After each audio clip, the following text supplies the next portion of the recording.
Okay, welcome to the Dragon Promotions 2006 World Straight Pool Championships. I'm Charlie Williams. I'm here with world famous and world straight pool player champion, Tony Robles. Welcome, Tony. Thanks for joining us today here. Well, thanks for having me here, Charlie. It's a pleasure. It's a pleasure and an honor to be able to do commentary on such a great match in the finals of the World Straight Pool Championship against, Thorston Hohmann versus Thomas Engert. They both played an incredible event, and they definitely deserve to be here. What do you think about this first shot here, Tony? Me personally, I think this is a very, very tough shot. He really needs to take his time, and Thorston is the type of guy that he just doesn't rush the very difficult shots, and that's why he's so successful at the table. I'll tell you what, that wasn't a great break shot from Engert, was it? No, it was not. I'm pretty sure he's not that happy about it, and I'm pretty sure he knows this is a tough shot, so he knows there's a very small chance that he might get up to the table, but you know how solid Thorston is. I'll tell you what, the way Thorston's been playing this tournament, I wouldn't leave him a shot like this, even though it's not easy. Thorston's been playing very well. Well, if you notice, he got up and then chalked up, thought about it, and got back down. That's a huge advantage. And he hit it great. Great shot. Hit it great, despite the fact that he jumped up a bit.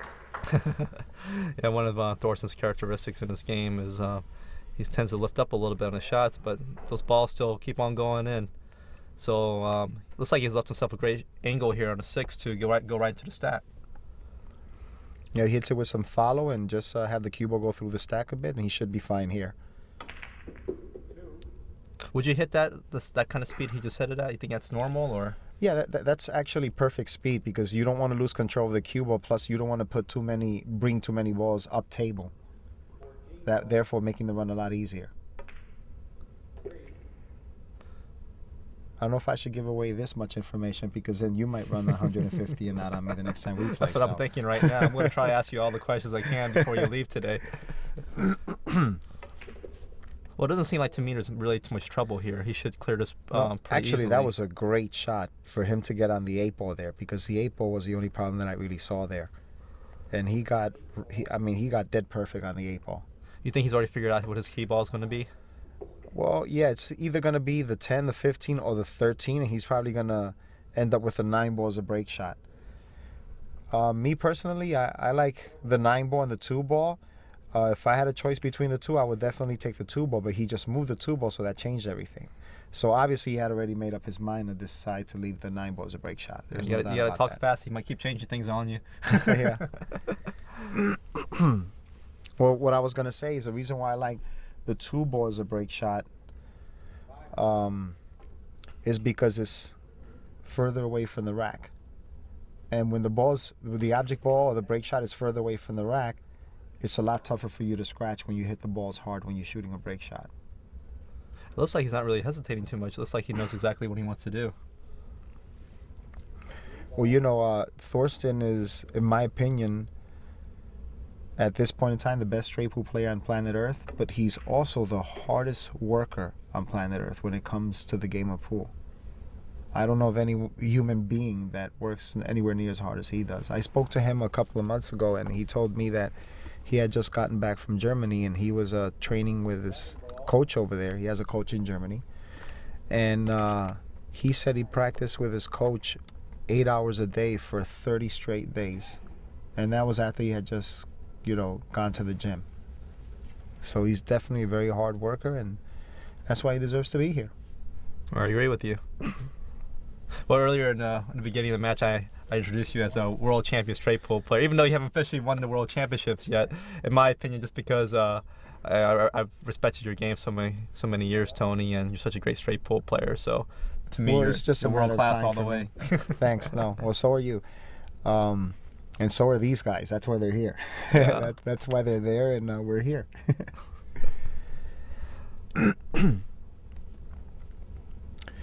Seems to me like the shot here would be the 7, the 15, and then the 10 as a key ball. Because when you think about it, the 15 is a little past the 9-ball, The 10 ball is a little bit more towards the right side of the 9 ball, so it would make sense to leave the 10 as a key ball because it gives you a better chance to get better angle on the 9 ball. Well, looks like he did exactly what you said.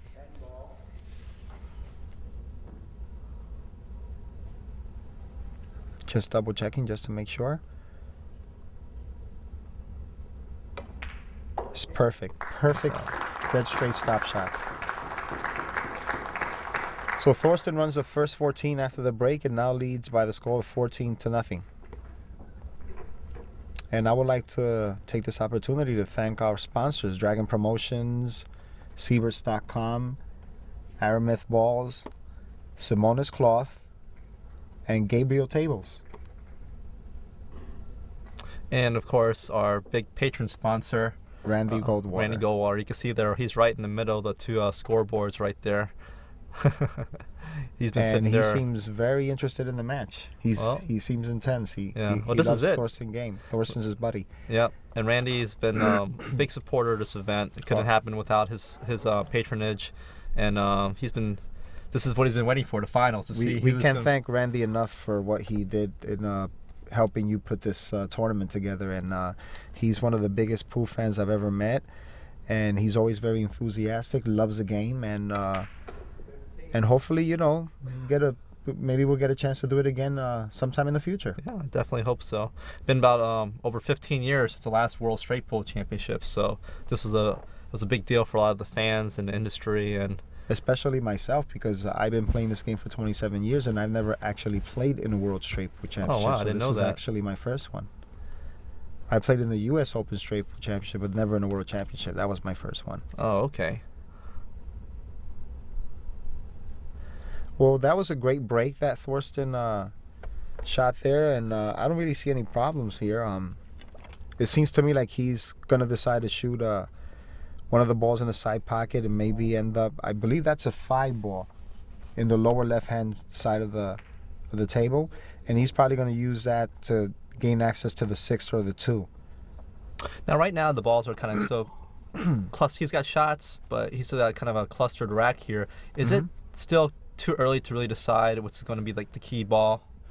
Well, sometimes yes and sometimes no, because I mean, obviously if you have a ball right in front of the side pocket and a break shot, more or less parallel to it, you can pretty much try to open the rack and then just, try your absolute best to not disturb the ball. See, like I said, he's going to shoot that and then probably shoot the 6 to run into those balls, or the 2 ball.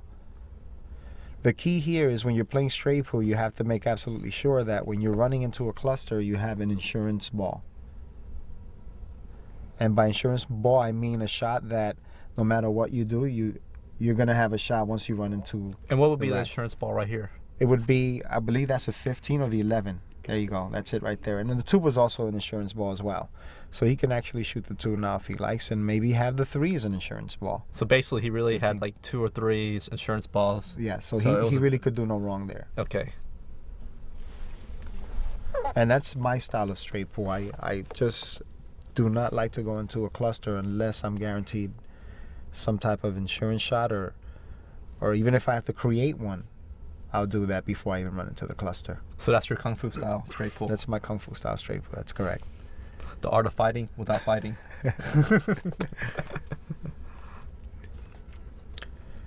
Well, this is a little tricky because if he decides to shoot the 2 ball and run into those balls right there, he has to be careful. He has to hit it pretty good to make sure he ends up with a 3 as a key ball. As an insurance ball. He might end up going 2 rails and playing the 3 on the other side. That's a good shot there. And if he can even see the 7 might not be a bad shot. But I don't know. It's hard to tell from this angle. He was kind of jacked over the balls. He took like 1 stroke and shot it really quickly. I think maybe it's due to the fact the rules are if you touch any ball with your hand, that it's going to be a foul. That's true too. But he's still trying to figure out what the pattern is here. And, obviously every time you modify the balls, you have to rethink the whole rack again. So where's his trouble? This rack here looks a little bit more difficult than the last because rack. What's happening is he needs to get rid of that 7 ball as soon as possible. And it's a little tight because the 15 and the 14 and the 8 are right around that 7 ball. So he needs to figure out a way to get rid of that 7 ball. And once he gets that, then the 1 and the 8 have access to the upper left-hand corner, or the 1 might even go to the lower right-hand corner. So that's what he's trying to figure out now. That's what I would be trying to figure out now. I mean, he can always, shoot I believe that's a 14 there in the corner, do a stop shot and shoot the 10 in the side and run into those balls as well. Now, if he can make the 14 into the lower left-hand corner, that's another way, and the 15, then I don't see him have any problems, to be honest with you. Because then by getting rid of those 2, then the 7, becomes easy. Because the only reason why he's not probably shooting the 14 first is because he probably wants to leave that as a key ball towards the end of the rack. So it's like he's going to shoot the 4 ball next? The 4 ball, and then the 15 and the 14, like I told you. See, and then probably shoot the 7 and push the 1 forward a bit, shoot the 8 and leave the 1 as a break shot, and the 14 is a key ball, like I said. He has some control of the cue ball. Yeah, he does. He has amazing control of the cue ball. You were telling me earlier about when we were having a conversation before we started this match about how Thorston had an unbelievable run at the European Championships. Yeah, I believe he set a world record at the World Championships, not World Championships, excuse me, at the European Championships. He went undefeated to win the tournament, and the races were to 125 points. I believe he ran 125 points in 4 matches, 3 of them back to back, and that's been never been done, I think, in any major championships in straight pool ever in the world in history. And he averaged. Do you see how great? I'm sorry. Do you see how great he hit that ball? Yeah. I mean, he has a choice here. He can either shoot the 8 in the corner, and then the 15 in the lower right-hand corner, and then use the 14 as a key ball. Ooh, he hit that one a little to the left there. Yeah, a little to the left there, but pockets are pretty generous. Now, it seems to me like he's going to have to change his key ball because of the fact that he overcut the 8 ball. It forced the cue ball a little further to the right. I'm pretty sure he tried to get straight on the 15 and then shoot the 14. That's what happened there. But he's fine. His cue ball control is so amazing. Yeah, it looks like he doesn't really have much trouble here.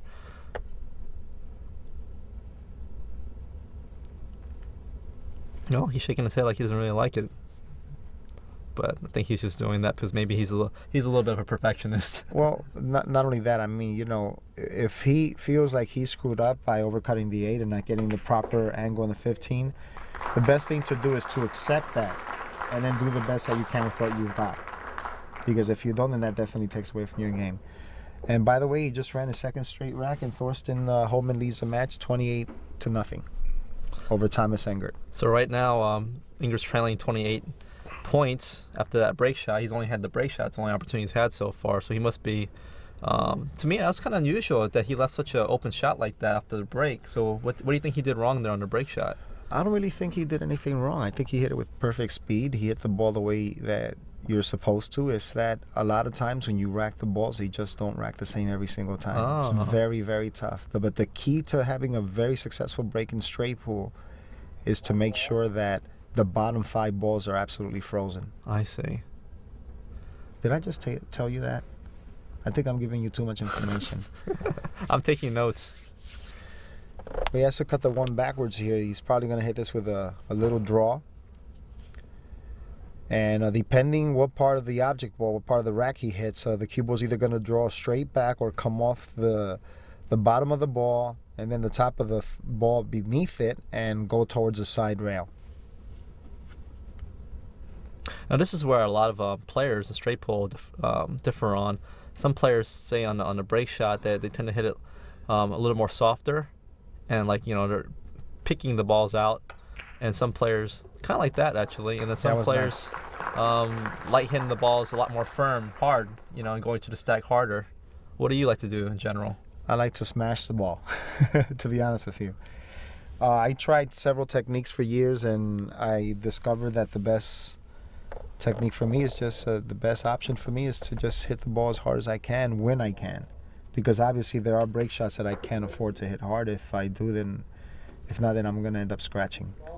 I talked to Nick Varner once, and I asked him the same question, and he says, well, you can go into the balls in general, not real hard, control your cue ball more, whatever, but he says but I like to go into them hard.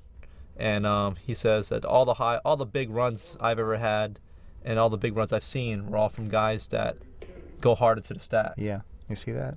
And that's coming from a world champion. Yeah. That has won a world championship in every single game in pool. I think he's the only one that I've ever known or read about that has done that. Yes, he's definitely. Now that was a good shot that Thorston just hit right there. He hit it with a little soft follow, spread him open a bit. So now he has to rethink everything because obviously he just modified the balls.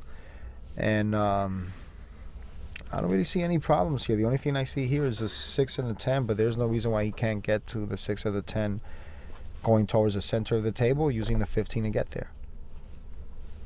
I see Engert in his chair. This is like the third or fourth time I've seen him change the way he's sitting because it must be uncomfortable to sit there and watch another great player just run rack after rack after rack. I mean, you have to remember, too, Thorston, man, I believe 174, was it? Yeah, I think, against John Schmidt. Yes. Earlier in the tournament, and he knows that Thorston is more than capable of running 200 and out. And, you know, the worst feeling in the world is when you lose without even getting an opportunity, and he just wants an opportunity. Yeah, that's a scary thought to not just break the balls and not shooting the match. And like I said, that happened like to 4 guys at the European Championships just a year ago. They sat there and shot one shot and watched Thorston run the whole set out. Now that was a very nice shot because he sent the cue ball right in between those balls to have to end up with a perfect angle on the 13. You think he was trying to go right between there? I think so. Wow. I definitely think so. That's incredible to have that kind of confidence. Because think about it like this: if he would have run into the 8, I mean, the only shot he would have probably wound up with would have been the 9 in the side. He's probably going to go for the 8 or the 2 or the 7. I can't tell from here which one goes. What's going to be the key ball here, you think? It's tough to tell at this point, but it seems to me like the 9 and the 2 are the best candidates for a break shot. I mean, this rack is not easy. He has to definitely work the cue ball here. Because if he were to shoot the 2 ball, he can't just go 2 rails and play position in the 7 because the 8 is almost close to being parallel with the 7. It makes it difficult. He has to...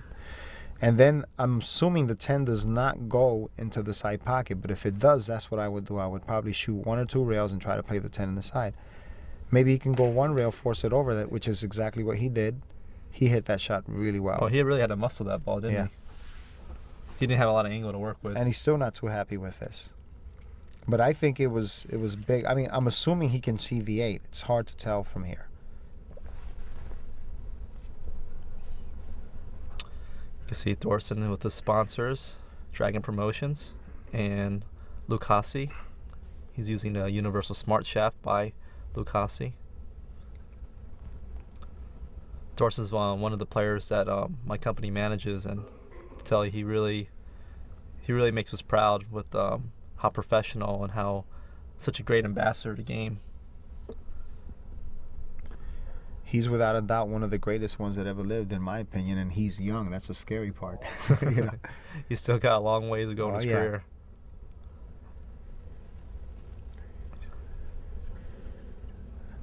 And more importantly, he's a people person. Yes. In order to be a great ambassador for the game or anything else, you have to be a people person. Loves talking to people. Definitely. And I think that's something that you're great at too, Tony. I mean, obviously, I think they had to bar your name from the sportsmanship awards from the pool events in the pool industry because everyone kept on nominating you every year, and then it didn't leave any chance for anybody else. So that's pretty. I never heard of anybody getting barred from sportsmanship award before, and not for bad reasons, for good reasons. Now that was interesting right there. Wow, he left himself a tough shot here. Looks like. Now, why did he do that? I guess he really didn't have any other shot. That's the only explanation. I don't think he had any other shot, and I think he just said, you know what, if I curve the cube onto the 8 and I pocket the 8, then I'll probably take my chance with the 15. I mean, if I pocket the 15, then everything else is a piece of cake. Well, the table looks small on camera, but I know in real life this is kind of a long shot right here in a 15 ball. Oh, yeah. This is by no means an easy shot. And it's funny because in straight pool, you know, to everyday people, it sounds like easy rules. You just shoot any ball and get a point, right? But I noticed a straight pull, when you get like semi-tough shots, it's like in 9-ball, it's like it's routine, but then in straight pull, it feels amplified, like it's much harder. Yeah, because if you miss, they can shoot any ball. That's why. Yeah. And if you miss, you might not get back to the table. This is my first straight pull term I ever played in my life, and I was noticing that through my matches. I was like, man, these shots in 9-ball look like a hanger, but in straight pull, they look much tougher. Wow, great shot. That was a great shot right there. And I think you could just see the 5. Now, he doesn't have to leave the 9 as a break shot. He can leave the 2 if he decides to. But if I can make the 5 here, I would probably definitely shoot the 5, the 7, the 6, and the 2 and work my way towards the 9. But it seems like he doesn't like that. So he's going to go for the 9. Probably shoot the 6, the 7, and the 5.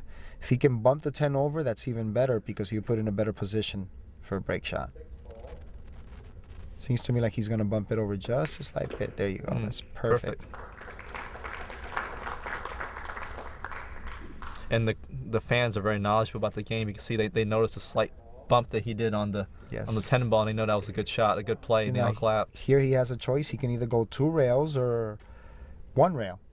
And people ask me this question all the time. Say, would you go 1 rail, 2 rails? I like going 1 rail only because, and obviously it all depends on the angle. If you have too much of an angle, which he did, then he has to go 2 rails. But the reason why I like going 1 rail whenever I can is because once you go off that cushion, that bottom cushion, going 1 rail, you can end up all the way on the top of the table and you still have the correct angle on the 10. That's right.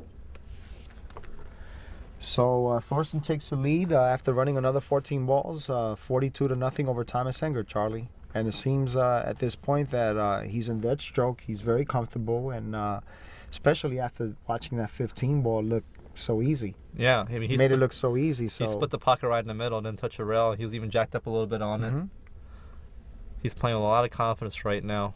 He's eyeballing that World Straight Pull champion title to add on to his World 9-ball championship title.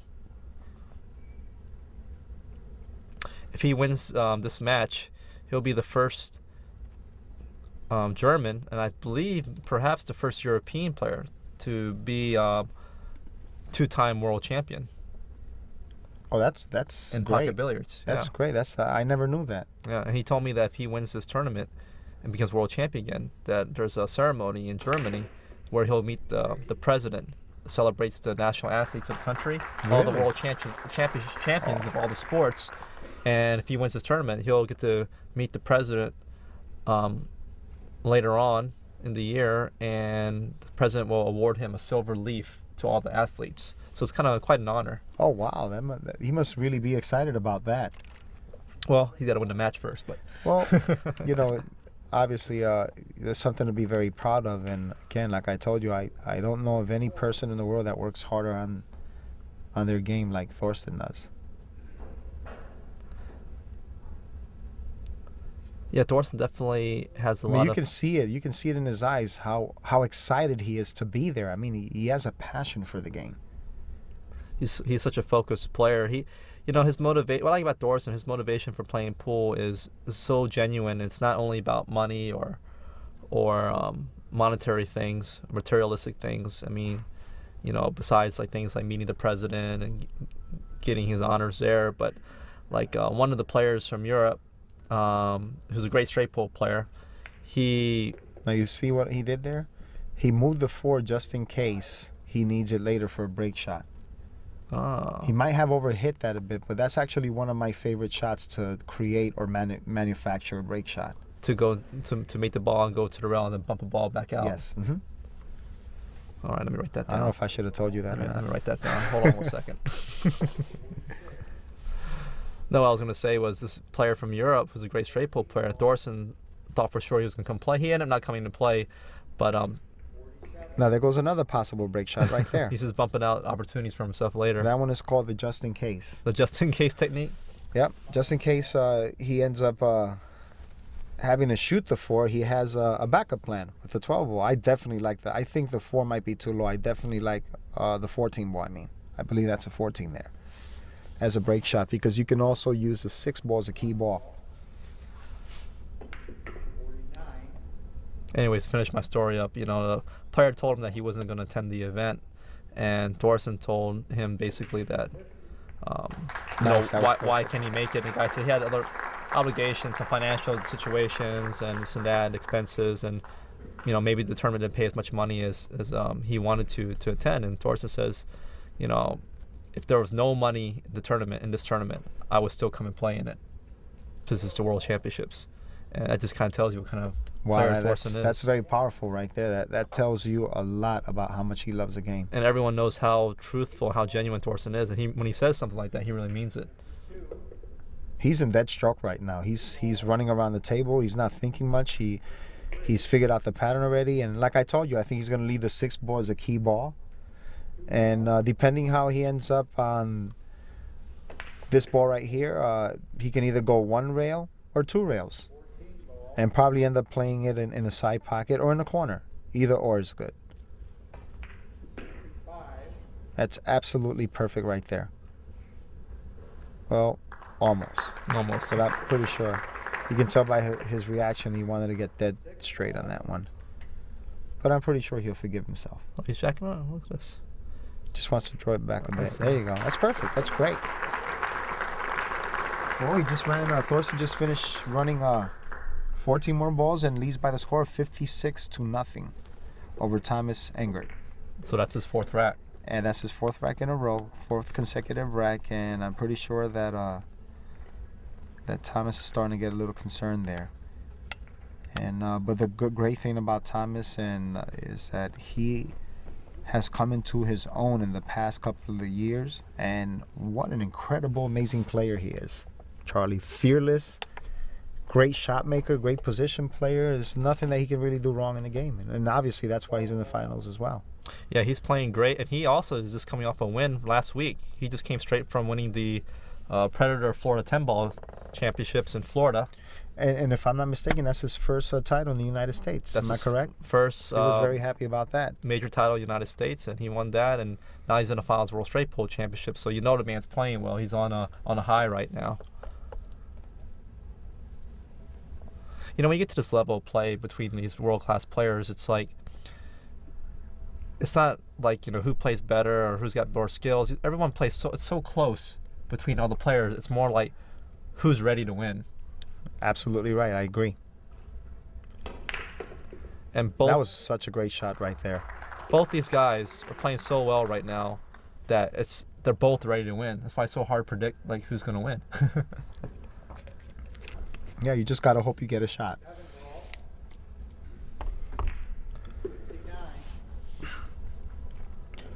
I don't really see any problems here. He has a little cluster there, but he has so many balls that he can break him up with. He can use the 11. He can use a 4. He can use a 6. If he gets a cube on the other side of the table, he can use a 5. That was pretty good considering I couldn't see the table, right? But I memorized it. Yeah. Better than I could remember. I remember when I was my rookie year on the Pro Tour, 1998. I was 21 years old. I was playing my first year on the Pro Tour full time, and I remember calling you up to ask you if I could room with you for the year because I was really hoping you say yes. But I know you and Tommy Kennedy were rooming together a lot, but I really didn't feel comfortable with anybody else. And so that first year, you really showed me the ropes on tour, and it was. I still have and 2 years we roomed together, 98, 99. And then in 2002 you beat me in the finals of the BCA. Thanks, kid. Well, let's not talk about that right now. But anyways, I'm happy anyway. I won it in 2004 anyway. Yeah, you're right. I'm pretty happy about that. I was so happy. I was so happy when you won that tournament in 2004. I was the first one to come out there to congratulate you. Remember? You know how much that meant to me. Oh, I know. But I remember that one time on tour, my rookie year. And I was still learning a lot. And, the shot making has always been my strong suit. Now, just to let you know over here, he's probably thinking of taking the 14 next. And I want to make sure I point this out because if he decides to leave the 1 ball, whether he decides to leave the 1 ball or not, he needs to get rid of that 14. Well, actually, he doesn't because it goes in the corner. So he doesn't because the 14 actually goes in the corner. I just realized that. See, it does go in the corner. He can shoot the 4. Now, this is tricky because he can decide to leave the 3 as a break shot, the 4 as a break shot, or the 9 as a break shot. So he has to make his decision soon because unless he makes up his mind, he won't be able to determine what the pattern is going to be. Seems to me like he's going to shoot the 14 in the corner, the 8 in the corner, and maybe bump the 2 out as a key ball, unless he wants to shoot. If I can see the tape, I'll be able to tell you. if he wants to shoot the 4, the 3, the 8, and the 2 in the side, and then the 1, he can also do that. He has a choice here. He can shoot the 8, bump the 2 out, and put it near the side pocket as a key ball, or he can shoot the 4, the 3, and then the 8 and the 2. What do you like? I'll tell you right now as soon as I look at the table. What happened to your magic table memory? Yeah, I know, right? It disappeared quickly all of a sudden. I definitely, it all depends on whether or not I can hit the cue ball low. If I don't have to like completely go over the ball, that's it right there. I definitely like that shot. See, you bump it out a bit, then you can go ahead and shoot the 4 and the 3. And then the 2 and the 1. Or you can even shoot the 4, the 2, the 3, and the 1. But I would prefer the 2. I would prefer the 2 because it's in the same side of the table as the 1 ball. You remember back during that first year of my rookie year, me, you, and Mika Immonen were on a practice table showing me some stuff about straight pull. Mm-hmm. And I remember you, I remember that story. you and Mika were telling me, yeah, you want to shoot this ball, but put the cue ball here. And you pointed to like a spot on the table with your finger. And I was like, you mean like, and I put my hand on the table and made like a circle. You mean around here? He goes, no, here. You point. And I said, are you kidding? You guys actually play position for like the small area like your finger? Yeah. And you and Mika were just like looking at like, yeah, duh. And I was like, I got a long way to go here. You just made a great shot on 3. Like I told you, could have used the 2 or the 3 or the 3 or the 2. And he's dead perfect on the break shot here. And now Thorston is on a run of 70 balls and is leading the match 70-0 against Thomas Engert. Wow, what do you think his odds right now running the whole set are? It's very possible. I mean, it's just 130 balls right now. It's very, very possible. Especially since he feels like he's in dead stroke, which obviously he is.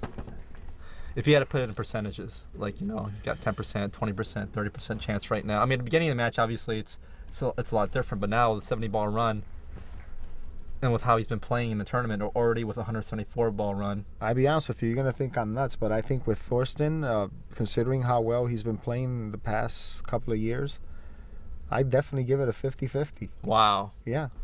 That's strong. Especially when you consider what he did in the European Championships, 3 125-ball runs in a row. And if I'm not mistaken, in one of the rounds in this tournament, didn't he put together 3 consecutive 100-ball runs or something like that? 2 I'm not or sure. 3 out of 4? I think he did something like that. I think he's run 100 maybe 3 times this tournament already, or at least twice for sure. Look how great he hit that ball. Send the cue ball back up and then back to the center of the table.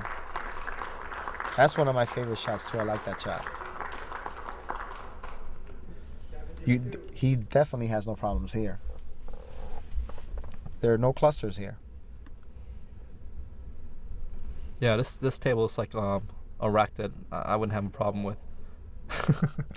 That you would have problems? I wouldn't. Well, you'd be surprised how many people have problems with a rack like this, because since all the balls are spread out, they're confused as to what's the correct pattern. And that's why I tell people that when the rack is spread out like this, it's important to at least give yourself an idea of what the key ball and the break shot is going to be, because that will help you determine which order to get rid of the balls. And what I do when I teach as well. I give private pool lessons, and when I'm teaching straight pool, I tell my students, a lot of times you see one guy say, well, I like to run it out this way. Another guy will say, well, I like to run it out that way. And the thing is that a lot of times there is no one correct way to run out a rack. As long as you get rid of the balls in the general area and you're not over the plate, all over the place. For example, if you have 2 balls up there and the rest of the rack down here, you don't want to go from the bottom of the rack up there and get rid of 1 ball and then go back down and then have to come back up again later. So you want to get rid of the balls in terms of, what you want to do is you want to label them as groups. Group A, Group B, Group C. I see. And you want to get rid of the Group A, then Group B, and Group C. You don't want to go from Group A to B to C and then back to A and then C again. Because then now your cue ball's all over the place. Anytime you can minimize the movement of the cue ball, that's when you can tell you're shooting the correct pattern. I'm going to have to get another notebook out so I can take more notes here, Tony. It's good stuff. I know I'm gonna regret it later, but He's rolling his eyes. Just think back to the BCA 2001. I'd like to think back more to 2004. That's okay because you weren't playing me in the finals, so I don't like think it would have made a difference. I like it when you're not playing me in the finals. Nah, I mean that was a great year though. I would have. It's funny because we were rooming together that year that you won and that you beat me in the finals. I know. It's still gonna go down as one of my best memories. Not just because I won, but just because of the fact that I was, playing with my best friends in the finals and rooming together. I just really couldn't get much better than that. So what's gonna be his key ball here, Tony? He can use, to be honest with you, he can use the 8. And what is that up there? Is that the 13? The 8, the 13, or the 5? It really doesn't matter because all 3 balls are on the right side of the table. On the same side of the table as a break shot. Anytime you have balls there, then you can pretty much pick whichever one you want. As long as you don't lose control of the cue ball. And that's another thing. People think that just because the ball is near your side pocket, that has to be your key ball. No, that's not how it works. See, look at that. That's perfect. That's dead perfect. He has a slight angle on the 8. What he's going to do is he's going to come off with a slight angle on the 13, and now he's perfect. I was looking over at Thomas Engert, and he was yawning in his chair. He's probably trying to distract himself and make sure. Trust me, he might be a little worried that he might not shoot, but trust me, he's very focused right now, even though he's in his chair. Yeah, you gotta stay ready. Players have to find ways when you're playing. When you're sitting in that chair, you can't do too much, but you gotta find ways to kind of still stay in the game and create energy for yourself, and you got to find your own ways, your own little methods, tricks, and make whatever. Sure that more importantly you stay relaxed, because if you start panicking, you get up to the table, you don't be surprised if you miss your very first shot.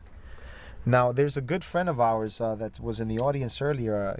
I don't see him anymore. His name is Joel Shapiro.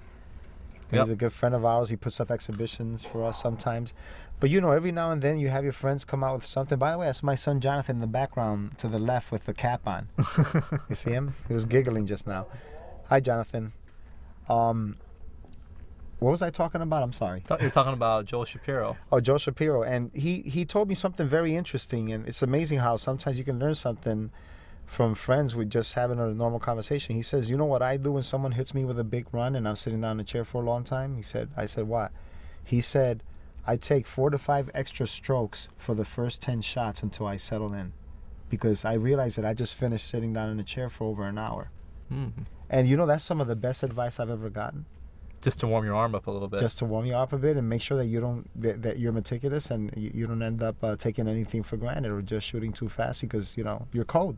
Yeah, that's great. And I think that was great advice. Well, pool is a muscle memory sport, and you have to use your arm muscles to stroke properly. So if it's cold, that's not good. It is good to have your arm warm and ready. He's going to smash this with follow. This is a great shot. It's one of my favorite break shots. Nice shot. I think this audience, they're wanting a big run here. And he jumped on that one, too. You think these fans would rather see Engert make a comeback, or would you see Thorston run out 200 and out? What do you think they would prefer, straight pool fans? I think that they would absolutely love to watch a 200-ball run, without a doubt. Why? Because it's never been done in the history of the U.S. or the World Open. So, I mean, for him to do that would be something, again, that's never been done before, and it would be huge for the sport. He ran 174 earlier in the tournament a couple matches ago, and that's a new record for any World Straight Pool Championships high run. And if he runs 200 here, he'll have broken his own world record in the same tournament. Unbelievable. And to be quite honest with you, it won't surprise me, because that's just how well he's playing. Well, this is not exactly where you want him to be, is it? No, I mean, this is a little tricky, but I think if he can see the 13, he's in good shape. I don't think he really has anything to worry about as long as he can see the 13. Oh, okay. If he can only see the 3 ball, then he might have to worry a bit. Yeah, I can't see if he can really meet the 13 or not. I guess he can, so he's going right up to it. He just has to be careful because, see, he needs to get rid of that 6 ball as soon as possible as well, but to make sure that, because he might have a combination with the 10 or the 7, but he won't be able to make it unless he gets rid of the 6 first. And he can also shoot the 4 ball and then shoot the 10 ball in the side or in the corner. Or even depending on the angle he gets on the 4 ball. No, he can't get a good angle there to break them up. But see, he's looking at the combination. Remember I told you about the combination? Yeah. So he's probably looking to see if it's dead on or almost dead on. And so that way if he gets rid of the 6, he might be able to go 2 rails and shoot the combo and then play position on the 9 ball after that. See, when you're shooting a combo, a lot of times when a person shoots a combo playing straight pool, what they'll do is they'll just shoot it blindly and make it, but not paying attention to where the cue ball's going. So if that combo is on and he stops the cue ball there, he should either end up, well, he should end up with a shot on the 9 ball in the opposite corner pocket. Did you ever think of that, Charlie? I was just about to say that you kind of beat me to the punch. Actually, he decided to shoot the 4 instead. So obviously he did not like the combo, which was actually a great shot because now he got on that side of the table to shoot the one or the 2, which is good because it makes it easier. By clearing that area, it makes it easier to clear the other balls in the lower left hand and lower right hand pockets. Thorston's studying it. He's looking at that combination. He's either looking at the combination or he's probably looking at the possibility of shooting the 1 into the 10. I think he's looking more at the combination or the 1 to the 10.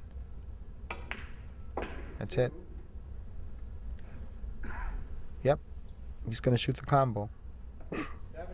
Now let's see where he decides to leave the cue ball. Oh. Wow. Wow. Now that's a shocker right there. That's not expected, is it? That was not expected at all, but you know what? Thomas is a very happy man right now. Engert got to the table quick. He did not. Wow, he didn't he's not waste wasting any any time, is he? He looks pretty relaxed. He's always very relaxed. That's why he's playing the best pool of his life, in my opinion. And I guess, like, him But playing. that was a smart shot, making both balls. Someone like Engert, who's got so much straight pool experience, competition, and playing practice-wise, that he must have had a lot of opponents put high runs against him and just learn how to deal with it. Oh yeah. Well, sooner or later it gets to the point, Charlie, where you have to say to yourself, if I want to win, I have to be willing to go through whatever I have to go through in order to get that win. And if that means I have to stay focused while I'm in the chair and be patient and wait until my opponent misses, and so be it. Now that was a perfect shot right there. And the reason why I like that shot is, again, because I rather choose the ball that's further away from the rack than the ball that's closer to the rack. That way I'll be able to hit it as hard as I want with follow and not worry about scratching. So that was a smart shot. And I think that shot, if he shot down the rail, I think that shot, he made that shot look a lot easier than it actually is, especially considering that this guy's been sitting down for almost an hour, watching a guy run 92 balls. Yeah. And, he didn't even hesitate to shoot that ball down the rail. He's playing, what I like about that is that he's playing the same way, the same patterns, right shots, and not changing it. A lot of players would probably think twice about it before they get down and shoot it, just because that's correct. It's not the easiest shot to look at after about an hour. No, not at all. Not at all. But, again, he's been playing the best pool of his life, Thomas, and that obviously, again, that's why he's in the finals, and he's here to win, just like you said earlier. They're both here to win.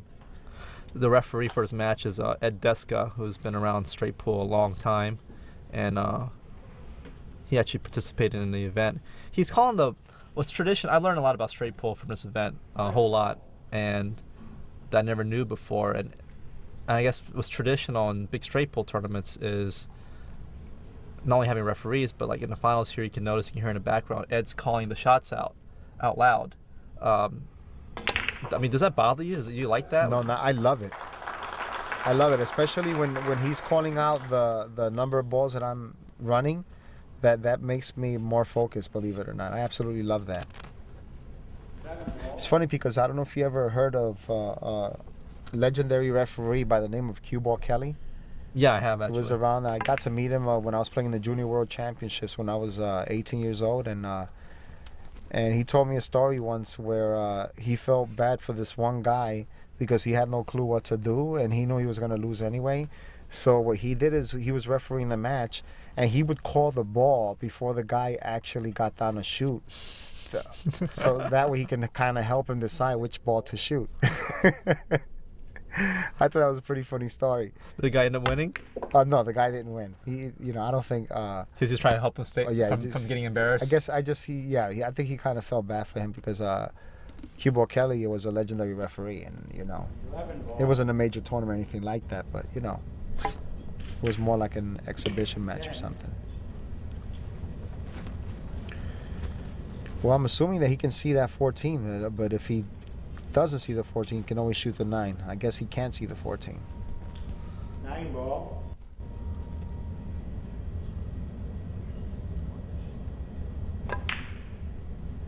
Great shot. 11. That was a great shot, but that one kind of surprised me a bit. I'm not going to lie to you. Well, unless he had the intention of shooting the 3 all along. The 4 is definitely the shot here.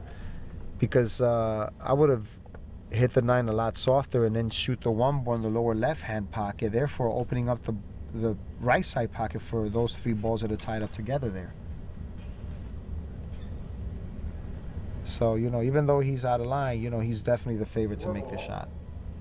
So Engert's not wasting much time here. He looks for a guy that's trailing by almost 100 balls. He's really playing very confidently. Mm-hmm. You have to respect that. Oh, absolutely. See, now he might be able to shoot the 3 and run into those balls. If he can draw enough to get past 1.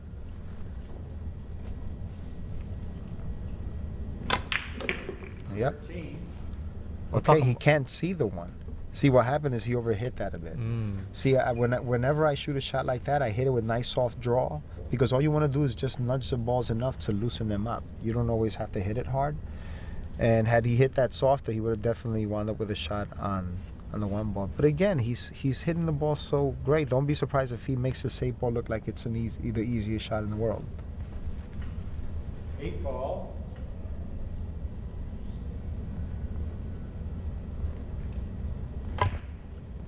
And sure enough, he did. Great shot. And look at the position he got on the 10 ball. Absolutely perfect. I noticed you said that he went to the balls a little bit too hard when he shot the 3 ball, and you said nice soft draw. So what's when you don't hit it with nice soft draw? Say that again. You say you hit the ball. No, I would have shot the same exact shot that he shot earlier, the 3, to run into those 3 balls. But I would have hit the ball a lot softer to make sure that if the cue ball hits any one of the 3 balls, it won't go away from it enough to go behind the balls. So he just hit it just a little too hard. That's all it was. No, but you said nice soft draw. So I was thinking, what if you had it with bad soft draw? Oh, bad soft draw. Oh, okay, I got you. I'm just messing with you. Right here, this could be tricky right here. He can either leave actually he has options. He can leave the 1, 2, or 14 as a break shot. It all depends on which pattern he chooses. So he has to make up his mind right now. And more than likely, he's going to probably have to end up shooting what I believe is a 14 ball. 14 ball first and then the 1 ball. Then from there, he can decide if he's going to use a 14 or the 2. Obviously, I would rather use a 2. But, everything depends on the angle that you end up with. 1 ball.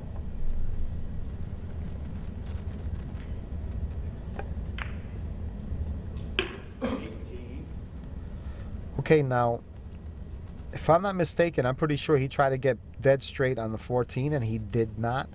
So he probably has too much of an angle to get on the 2, so he's probably going to shoot the 2 and then end up with a 14 as a break shot, which is a very difficult break shot.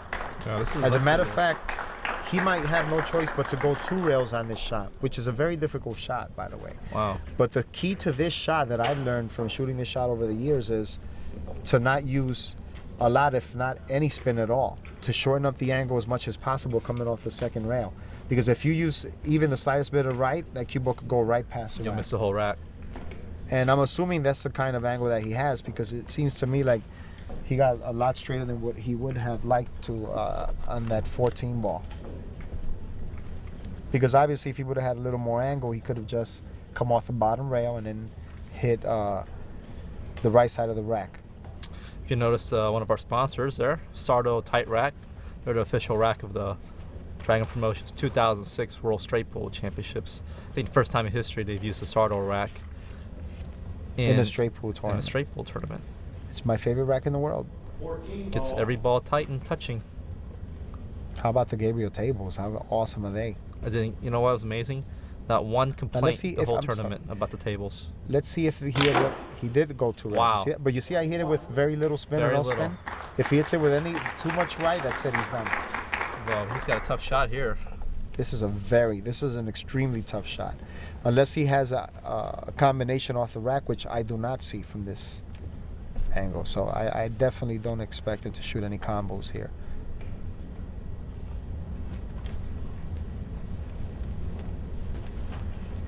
Seven ball. Wow, this would be an amazing shot if he makes this shot.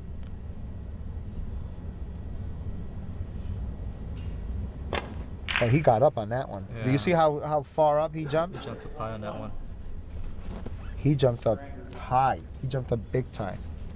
Difficult shot though, as he was going for. He didn't hesitate much on it. He got down it like he was going to make it, and I guess that's how you got to be. You got to still look confident. But Thorston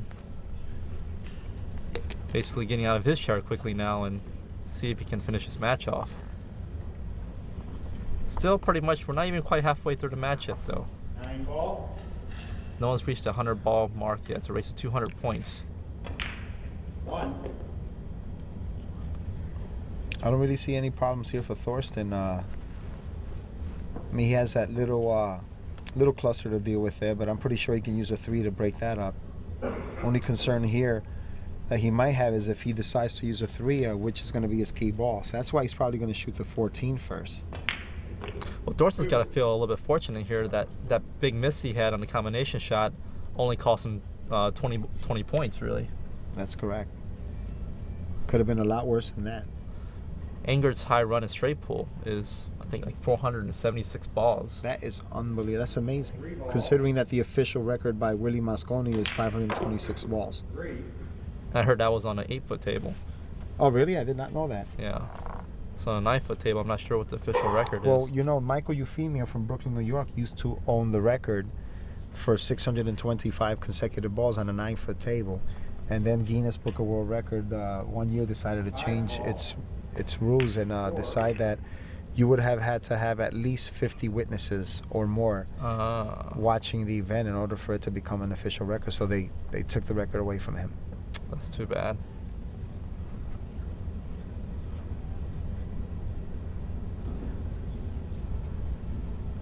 Now I'm assuming that he can pocket that ball in the corner, the 13.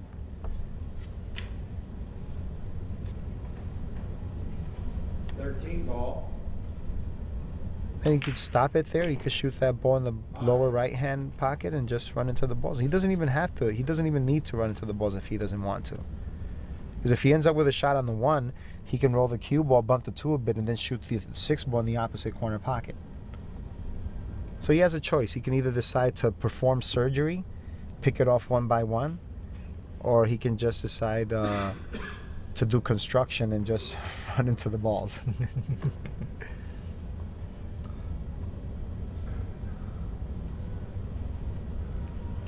And I think that's what he's thinking of right now. Yeah, I have to describe my limited straight pool experience as me being a constructor. Yeah, I love Construction. when I play straight pool. I feel like I'm a doctor performing surgery. That's what I love about playing that game. That's what I love about watching you guys.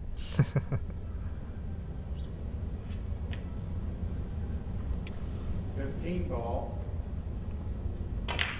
See, he decided to perform surgery. So now he's probably going to shoot the 1 ball, and then if he can, I'm assuming he will be able to make the 6 ball in the opposite corner. He just has to be careful if he decides to move the 2 ball not to hit it too hard, unless he decides to use the 8 ball as a break shot. 1 ball. Obviously, he chose the 8 ball. See, that's how he got rid of the problem. 6 ball. Bump the 10 a bit, have the 11 next. 8. Not even. He didn't have to bump the 10. That's even better. So now he's probably going to shoot the 10, the 11, the 4, 10 ball. and then either the 7 or the 2 or the 2 or the 7. My guess would be the 7 and the 2, and then come off 1 rail for the 8. Unless he gets rid of the 2 now, which would be even better. 12. That way, since the 7 is almost parallel with the 8, it becomes that much easier to get You the can cue see ball. Bobby Hunter there right in the background behind Thorston. 13. Get a shot of him again, but He's sitting with Megan Meinerich. Mm-hmm. Megan Meinerich is a top 16 women's player in the USA, and Bobby Hunter was the Former world champion. The last person to win the World Straight Pole Championships over 15 years ago was Bobby Hunter. Pretty sure he must have felt good holding that title for 15 consecutive years. We're talking. Congratulations, Bobby. Bobby's a hell of a guy. Let me tell you, he's a great person, a great player, and a great cue maker. 7 ball. He got dead perfect on a 7 ball. How unusual. Yeah. Well, he definitely took advantage of the opportunity that Thomas gave him. You can see Bobby in the background with the ball cap there. He's teaching Megan a little bit of commentary himself over there about what's going on. Curious to see what he's saying.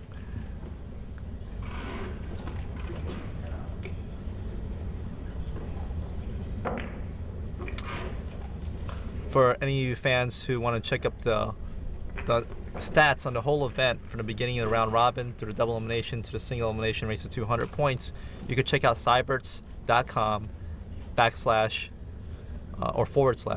/ world.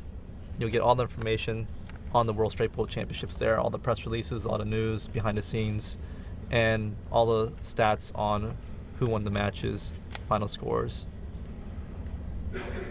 I would like to take a chance here to say hi to my friend Jim, who's sitting next to Zion right there, another buddy of mine, right next to the left of Randy Goldwater. Jim moved from San Francisco, and he's a phenomenal straight pool player.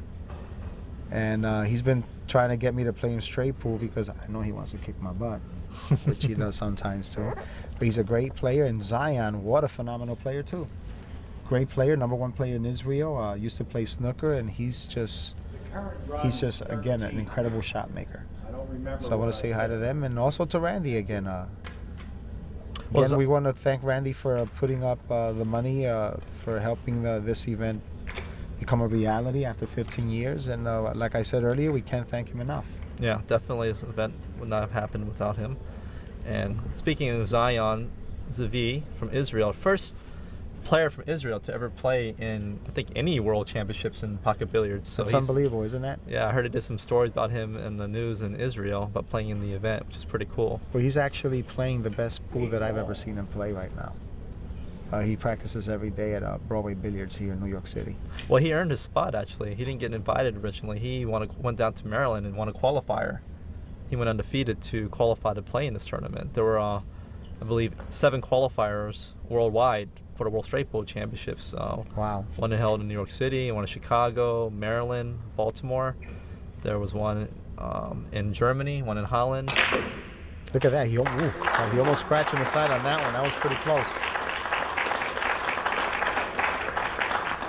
Now that's a very tricky shot, because sometimes you shoot that shot thinking that you're going to hit the ball dead square and you're just going to draw straight to the side. Well, actually, no, you're going to hit in between the balls and draw straight to the side rail. But if you end up hitting a dead square and the cue ball has too much draw, it actually bends the ball a bit.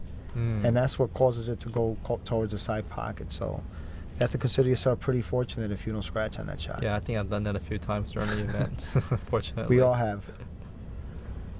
But that's a good example here of how he's really smashed those balls open.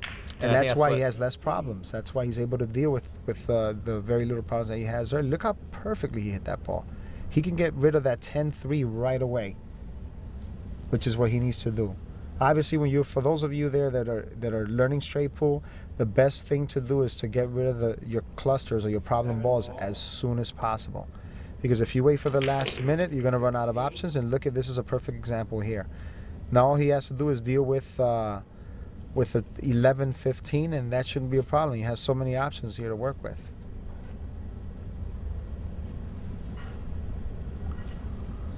You could tell he smells it. He smells this victory. 12 ball. It's definitely looking better and better for him after every ball he makes, 1 point closer to becoming the world champion.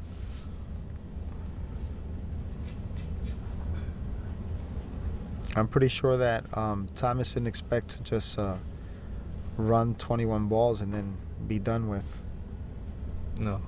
Definitely not None expected. of us really expected that, to be honest with you. But, that's straight pool.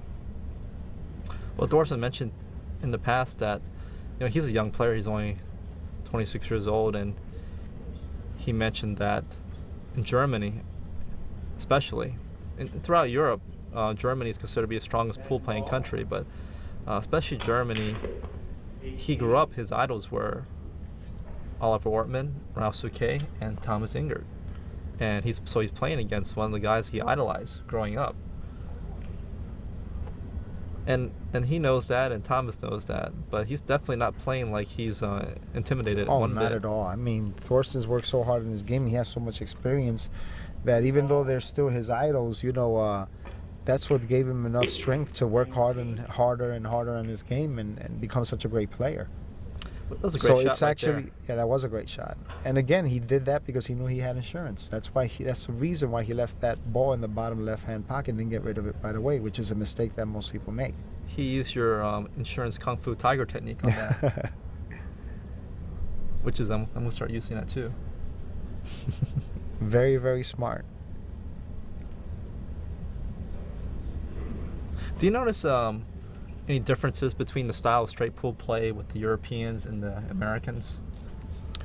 No, the only thing that I can honestly tell you that I notice that's different is just their work ethic. I think that's what it all boils down to. Anytime you work hard in your game, you're going to see the results, and because everyone has their own style of straight pool. Some like to be more aggressive, some like to be more defensive, some like to hit the break soft. Most of them like to hit the break hard. But all in all, when you set up a specific layout on the table and you ask them, what would you shoot? In general, you see almost all of them pick the same exact pattern.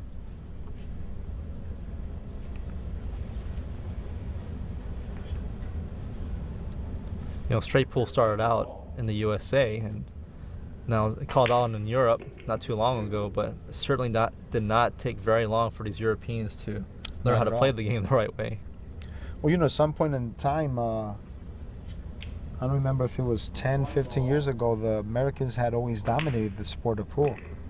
That is no longer the case anymore. Yes. It's been the Filipinos for a while, and now the Taiwanese are starting to take over, and they have so many phenomenal players. See, now right here is probably going to shoot the 15-4 and then go back down for that ball. See, he's a little upset at himself because he should have thought that out a little more. He realizes that he should have gotten straight on the ball that's to the upper side of the table and then come back down for those two. You think he's getting a little bit anxious? No. He's just excited that he's up in the table and that he's hitting the balls good. I think that's what it is. We all know that feeling. 4 ball. Well, he's just getting down. I mean, he's just not. Yeah. 6. See, he's in good shape. He has nothing to worry about over here. He's in complete control right now. He lost control a little bit, but Engert led him right back into the game, and Thorston's taking back over again. And he's going to make the deficit for Engert even greater if he does get a chance again. It's perfect right there. It's a perfect break shot.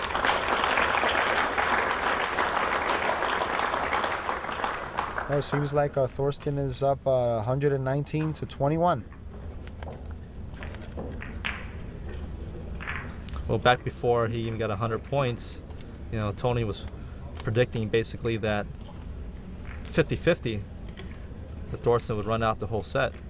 So even though Engert got back to the table, now Thorston's back again at 119 points, so it's definitely got to look better than 50-50 right now. Oh, yeah. Just 81 points are in between Thorston and the World Championship title. Can everybody see the score?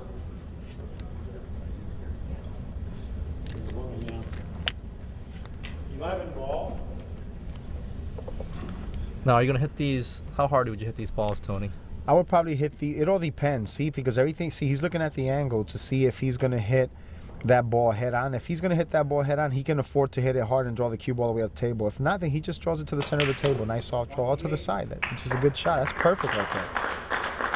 See, if you see that you're going to, if you look at the tangent line and you see you're going to hit the bottom of the ball and then hit the ball beneath that, then what happens is the cue ball comes off the bottom ball, collides off that ball, and then draws to the side. Oh. Which is exactly what he did. But if you see that you're going to hit the top of the ball, then that's automatically going to send the cue ball up table. So that's what helps you determine what speed to hit it with. We're gonna have to double Man, the prices of these DVDs here, and it's an instructional video. Now, obviously, if you see that you're going to hit the ball dead square, then you can hit it as hard as you like. The cue ball's not really going to go anywhere. I'm just laughing at your facial expressions. That you're just rolling your eyes. I can't believe I'm saying all this stuff on. Yeah, but you know I'm just kidding. I know. want everyone out there to learn. That's why I'm doing this. And just so you audiences know, like we said before, Tony Roba is one of the premier pool instructors in the world. Definitely the best in New York City.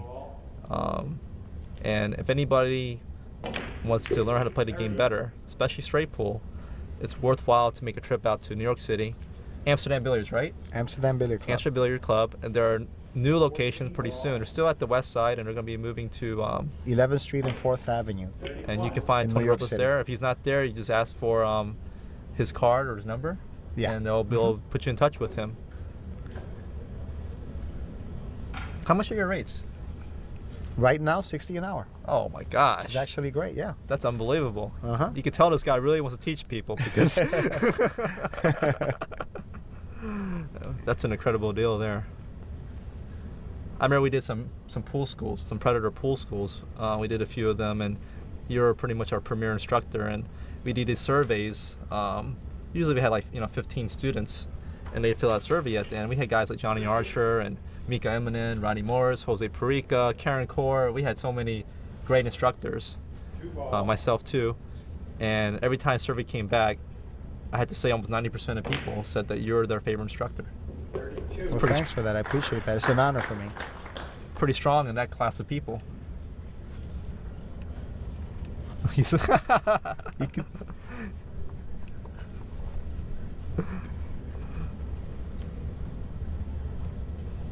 3 ball. Thorsten usually has his hair styled, shorter haircut and styled upwards, and I convinced him. I said, "You need a new look, man. You've had the same hairstyle for about 6 years, so grow your hair out a little bit." ooh, look at that. Oh, Ooh, for a moment there, I man. thought he missed that ball.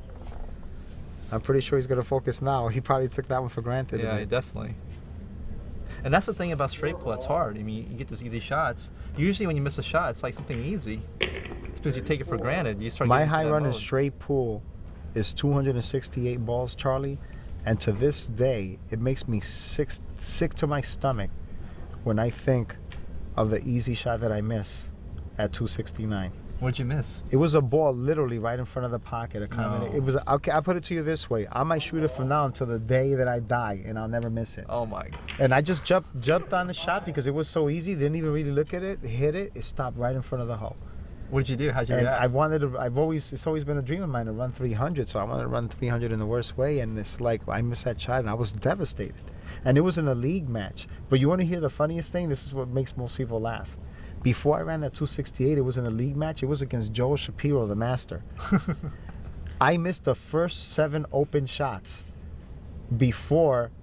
Well, actually, I ran a few in between, but missed hanger after hanger because I kept, well, not hanger, I can't say that. I kept getting out of line. And it was because they had just finished putting a new cloth on the table and the ball was sliding a lot. So I was losing control of the cue ball. So my friend Michael Barry, good friend of mine, lawyer from New York, he told me, no, I looked at him and I said, you know what, Mike? I'm struggling now because this is a new cloth, but I'm going to make an adjustment. I figured it out. As soon as I said that, I run 268 balls. He comes up to Wow. me after the match and he says, that was some adjustment you made. So I definitely got a kick out of that. But, you know, this is a game where when you learn how to run a lot of balls, it becomes very addicting. Very, very addicting, especially when you start learning more about control of the cue ball. The thing with most people is when they're trying to learn how to play the game of straight pool, they try to do too much at once, and they end up overthinking everything. You just have to, you know, master certain basic skills, obviously the fundamentals first, before you decide to get good at any game in pool. 5 ball. 38. I think he overhit that because he wanted to get dead straight on the 9 and then roll down for 9 ball. either the 11 or I think that's a 15. 39. Now here he can go 2 rails with inside, or he can go 2 rails with outside. It doesn't really matter. Because either way, he's going to play the 6 ball in either side pocket. 40. It's perfect speed right there. And you just got to make sure that you stay below the 6 and not go past it. Mm-hmm. He hit that very, very good. Perfect. That's a perfect rack. Well, now Thorston needs a match, 133-21 over Thomas Engert, and he's getting closer and closer to the world title. Tell you what, it's going to be a tough comeback for Thomas from here. I mean, not that he can't. He's more than capable to. Like I say, he's a 470-something ball runner. And Lord knows how many 200-ball runs this guy's had in his career. But, you know, in a tournament situation, in the finals of the World Straight Pool Championships, first one over 15 years, it's just kind of different kind of pressure, isn't it? It sure is. Especially when you're ready to win. I mean, you still feel that heat a bit, you know, but usually when you're in dead stroke and you're calm, and that's when everything starts coming together. Because to be quite honest with you, I felt a lot more comfortable when I made it to the finals of the BCA Open in 2004 than when I made it to the finals in 2002 against you, because we're such close friends. And that was difficult in itself, but you didn't seem to have a problem with it. Yeah, you know, that was something. I really didn't like you that much. I just pretended over the years. Not just for that one particular match, right? I think the feeling was mutual after the tournament. I was kidding. No, that was just an incredible year. I remember when you were playing. Wow, you saw that? That's one of my favorite break shots right there. Wow, you know what? I didn't. Well, you know what happened? Remember that shot that I told you that if you know you're going to hit the bottom ball bottom side, and then it goes off? So if you hit that with a slight bit of draw and right spin, it turns to inside spin, and then it goes 2 rails. And a lot of times if the balls don't spread out well, it goes back into the rack and spreads them out again. Thorston went to the rack so hard that the referee had to go up there and start counting the balls to see how many balls he made on it, just in case.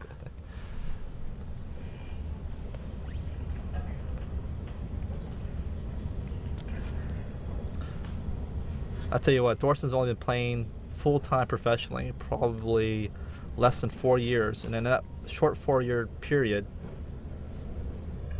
in the elite status of other players around the world been playing for 10, 15, 20 years, I would say most of the top 20 players in the world have Thorston in their top 5. Yeah, in their absolutely. List. So he's made such a great impact on the sport of pocket billiards in just in a short amount of time of 3-4 years. And again, it's all due to the dedication that he has to the game. You know, you've seen some of the great players in the world in their prime, like George Sanssouci, Ginky. You've seen Mika Immonen, you know, when I've seen Earl Strickland, Nick Varner, and Mike Siegel in their prime, and Buddy Hall. But with Ginky, George Sanssouci, and Mika Immonen, because they both reside in New York City for a long time, many years, you've personally played against them many times. Yes. Seen how they practice, and now Thorston's been spending some time in New York City too. And who do you think out of those 3 players had the best work ethic you've ever seen? You know, it's very, very close between Thorston and Ginky, but if I had to give someone the edge, it would probably be Ginky. The only reason I say that is because in my entire life did I ever see anyone that was such a practice maniac like Ginky. I mean, I'll put it to you this way. Very few people know that Ginky has actually baptized my son Jonathan. He's Jonathan's godfather. And I would invite him over to my apartment for Thanksgiving and Christmas. He always showed up with his cue stick. Even in the holidays, he would practice. And another thing that I saw Ginky doing one time that truly showed me the dedication that he had, that I've never seen anyone ever do this in my life. I've never even heard of anyone doing this. He was so determined to practice and master certain aspects of the game that he would do whatever it took, however long it took, to master that. And I went to the Golden Q in Queens about 6-7 years ago, and I went there for a tournament. I must have been there for a good 12 hours. I went there with my dad. And Ginky practiced a 3-rail kick shot for 3 consecutive hours, shooting the cue ball 1, 2, 3 rails until he hit the heart of the pocket every single time. So you know what he did after 3 hours? He shot the same shot again for another 3 hours until the cue ball hit one ball to the right of the side pocket. To the corner pocket every single time. 3-rail kick. After that, he shot the same exact shot again for another 3 hours, hitting the right side of the pocket by a ball every single time. So he shot that kick shot a total of 9 hours. But you know what? Every time I played him and I left him that kick shot, he made it. Wow. He made that kick shot. But that's how ridiculously dedicated Ginky was to the game of pool. When Ginky was playing the best pool of his life, in my opinion, I thought he was the best player in the world at that point in time. And this was before Thorston came out, obviously, but Ginky is one of the greatest tennis I've ever seen. Yeah, definitely. I agree with you. When he was playing his best, it's hard to imagine him getting beat because he did everything like on a scale of 1 to 10, like a 10. Kicking, breaking, anything. Now look at that shot. That was a phenomenal shot right there. How good did he hit that shot? Don't worry, Thorston. You would have done. You would have had some great battles with Ginky. Don't get mad and hit the ball hard just because I said that. Okay. I remember Alan Hopkins told me once. Ginky won the straight pool, like some kind of straight pool tournament in New York City. I think it was the McDermott straight pool. It was the national 9 straight pool championships, and in that year, he. You know how hard it is to win 2 tournaments in 1 year, major tournaments. He won 3 in 1 year. He won the national straight pool championship, the BCA 9-ball championships, and the Camel Pro Bidders Tour 10-ball. So he won not only won 3 major tournaments that year, but he won it playing 3 different games. Yeah, I remember he in that tournament, in the straight pool tournament, he beat Alan Hopkins 2 times in a tournament, and Hopkins mentioned, my whole life of playing straight pool, not one time that anybody ever beat me. The same guy beat me twice in the tournament. Yeah. So that says a lot right there. 56. And Alan Hopkins did quite well in this tournament. I think he finished in the top 8. I've always loved Alan's game. Alan's always been a phenomenal player. Actually, Engert's only lost in a tournament. The format of the tournament was round robin, race to 100 points, and race to 100 points, and you're in a group of 8 players. And in a round robin, Hopkins only lost 1 match, and that 1 match he lost was his first match because he didn't show up. He forfeited. Really? He forfeited his first match, and then he went on undefeated, beat everybody's group, including John Schmidt, who many consider to be maybe the greatest American straight pool player currently, and Thorsten Hohmann was in the group, and he beat both of them in a round robin. And then he went to the double elimination round, and he beat Engert. He put Engert on the loser side. Wow. And then Engert came back to the loser side to qualify for the final 16. And then I think Engert came back in the final 16 and played Hopkins again, and this time he avenged himself and knocked Hopkins out. But Hopkins, for being over 50 years old, he's an amazing player. Still a Always has been. player. Heart of a lion. Never gives up. He has a never give up attitude. Speaking of John Schmidt, someone told me that John Schmidt just set up a camera not too long ago in his place and ran 250 balls in instruction video that he wanted to do. Is that true? Is there any truth to that? Yeah, he's got it for sale. That's unbelievable. Yeah. Isn't that amazing? He told me that after this tournament, he was like, I'm determined to have myself filmed and run a 200-ball run. And he says, and on the 3rd try, he did it. So wow, that's amazing. That is amazing. But yeah, Hopkins, great player, great sportsman, great ambassador to the game, great promoter. Had probably the biggest fan support here because he's from New Jersey. So a lot of fans came out to support him. Every time we announced him in the tournament, you get like applause for the opponent, and when Hopkins came out, it was like standing ovation. Yeah. So look how good he hit that shot. looks like his stroke's getting confident and more confident, if that's possible, with every shot now. He's winning 147 to 21, so He's like 50 points away now from winning. That's got to be. You think that's on his mind right now? How close he is? not at all, not even close. He's so focused right now. 59. I think it'll probably get in his mind when he's a couple of balls away. Wow. And that's when you have to make sure that you stay even more focused. Look at that. 60. Wow, that was a great shot. Yeah, but a lot of people don't realize what he just did there. There's a reason why he hit that ball hard. Because if he would have hit it soft, he would have drawn the cue ball too much.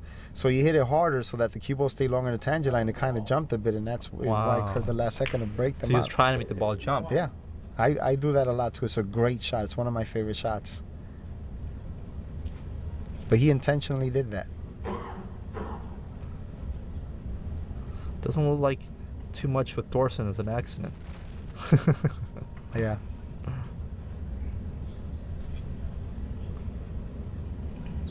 I remember I went running with Thorston. I went training one day. I visited him in Jacksonville. I live in Orlando, so we live close to each other, a couple hours away.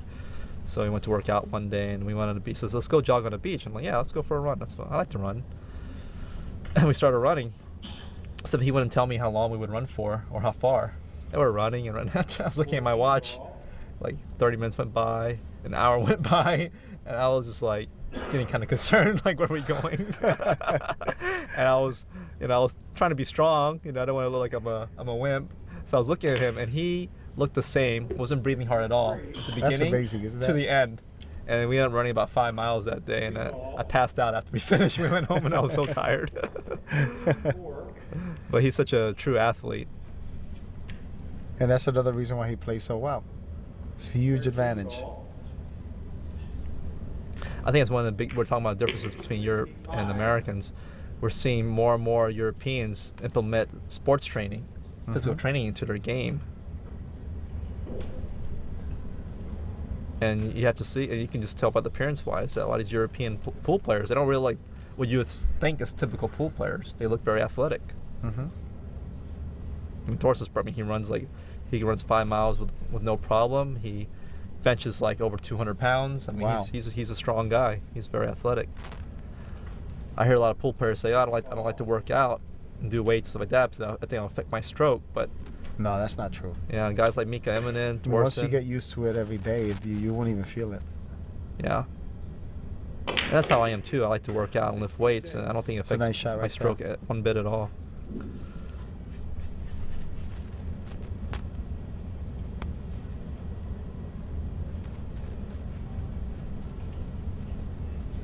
Ball.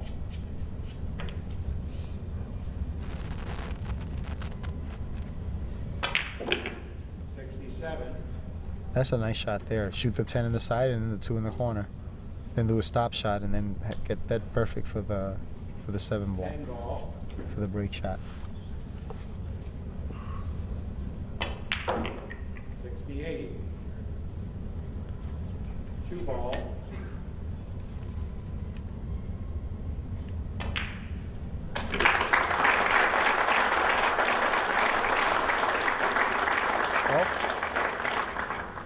What are you thinking now, Charlie? 161 to 21. Well, the crowd, I think, is clapping a little bit louder now because I think they realize that we're getting closer to determining a champion here. And not to strike anything against Engert, but it's not looking too good right now. And Thorston just looks like a locomotive right now. Yeah. Like he's unstoppable. This is his, second inning, right? The table. Yeah, it is. It's phenomenal, huh? Second inning and you already have 161 balls. Yeah. But not surprising. Like we said, you can't give a guy like Thorston Hohmann, the caliber player he is, you can't expect to give him anything, period. too many opportunities. Not even too many. You can't. It's dangerous to give him one Yeah. in this game. How about this one, Tony? Hard, soft? Well, it all depends. Like again, it all depends whether you're gonna hit him between the balls or gonna hit the ball solid. So I can't tell from here. So he's putting bottom English on this. He's gonna. Wow! Oh! Wow! Look at that. Now you see, he probably misread that, and I can understand that because I do that sometimes. That was good shooting, by the way. He probably felt that he can hit the bottom of the ball enough to get away with drawing it and then go inside with inside spin 2 rails. Mm-hmm. But apparently he couldn't, so he probably just misread the angle. So what happened was basically he didn't draw the ball enough. He Yeah. didn't catch enough of the ball to draw it correctly. Yeah, either that or he probably did draw it enough, but he was supposed to hit it, with more draw to draw 1 rail straight up the table because the angle coming off the ball was different going into the ball. 1. I know Thomas must be really excited about getting back to the table. I'm pretty sure I would be. Well, when he was coming up there to get the cue ball from Edesca, the referee, they had a couple of small words with each other, and Thomas just kind of smiled and, very, Yeah. very friendly, and looks like he's still in good spirits I here. mean, talking about a class act, this gentleman right here, Thomas Engert, is also a class act as well. He's very friendly to talk to. Mhm. Nice guy. Really, I can't say anything wrong about him at all.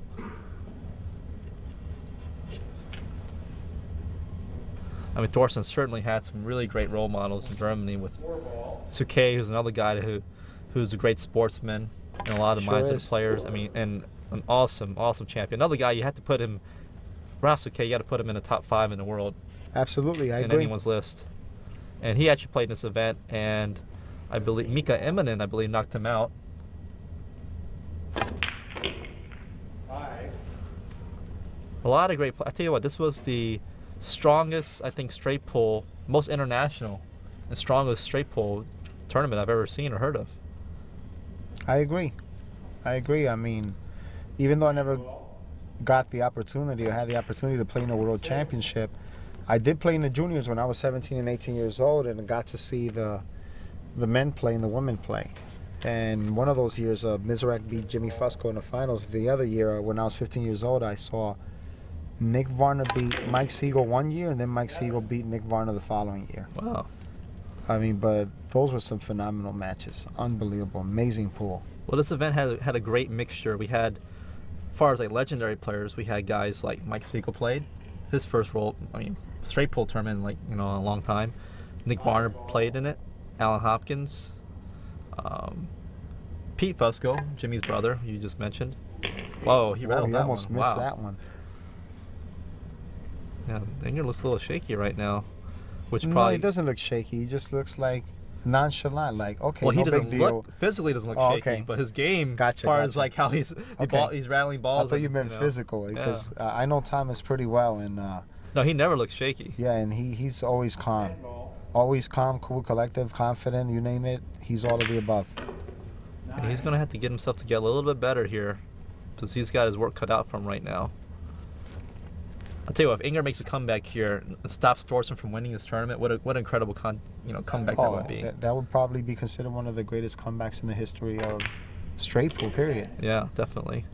Because right now, And you know it's totally a possibility. it is a possibility. Totally a possibility. But just a few minutes ago, I mean, I have to say, like, probably 90% of people watching were counting him out. It's like, it doesn't look like, how can you bet against Thorston right, now? I mean, when well, he's looking? because everyone figured Thorston was going to run out from Yeah. there, which you can't really blame anyone for thinking that, obviously. No. 3 ball.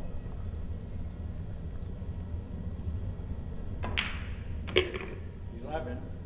We also had a few women playing in the tournament. We had, for the first time, I think, in World Straight Pool Championship history, Megan Meinrich, top 16 on the women's tour.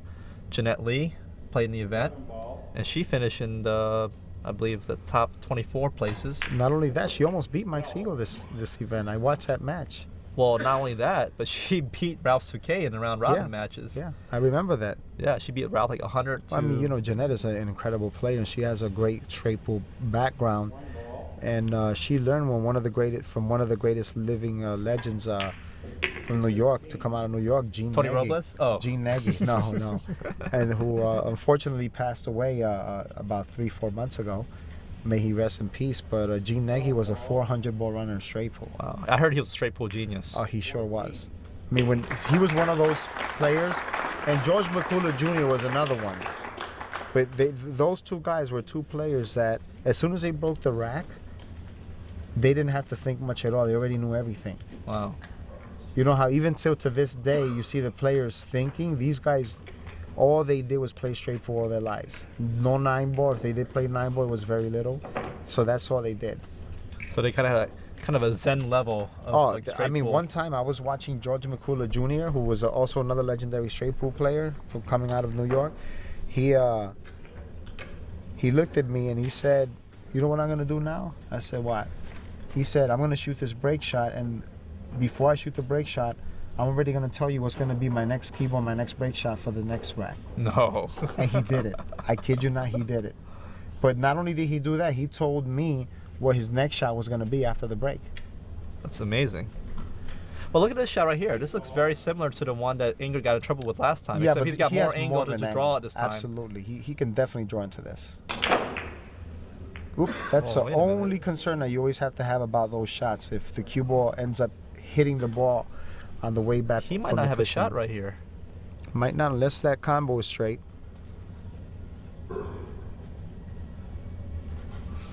I don't think he can make the two ball up the table in the corner pocket. And that's another thing about straight pool, not for nothing, but straight pool is a kind of game where you can even have a perfect break shot. I'm not saying that was a perfect break shot, but that was actually a good break shot. But you can have a really decent break shot and still get stuck. There are going to be days where you don't get stuck. What's he doing here? He might be playing safe. Or was he looking at some kind of combination? I think he was looking at the 15-7. It's hard to tell from here if he has a combination or not. The only shot I see here, he might shoot the two ball into the left corner pocket, if you can see enough of it. I mean, is there a I think safety that's here? what he's looking at here. He's trying to see if he has enough room to make the two ball. No, he's looking at the combo. You can't. Is there a safety here, or do you not want to play safe in this position? If I do play safe, I'm definitely going to hit the 15 with enough speed to send the 7 up the rail. Up table to hit a rail, and then just draw the cue ball underneath the rack. That's the only really good safe that I see from here. Or let's say that even have a tough shot in this position. Do you want to go out firing and go out offensively and take a shot at trying to? If I can make the 7 ball, I'm probably going to go for it. Because I know he's calling a 7 ball. Okay. Like I was saying, if I can make the 7, I have to go for it because I'm so far behind that it doesn't make sense for me to really get into a safety battle, knowing that the guy only needs 40 and I need 165.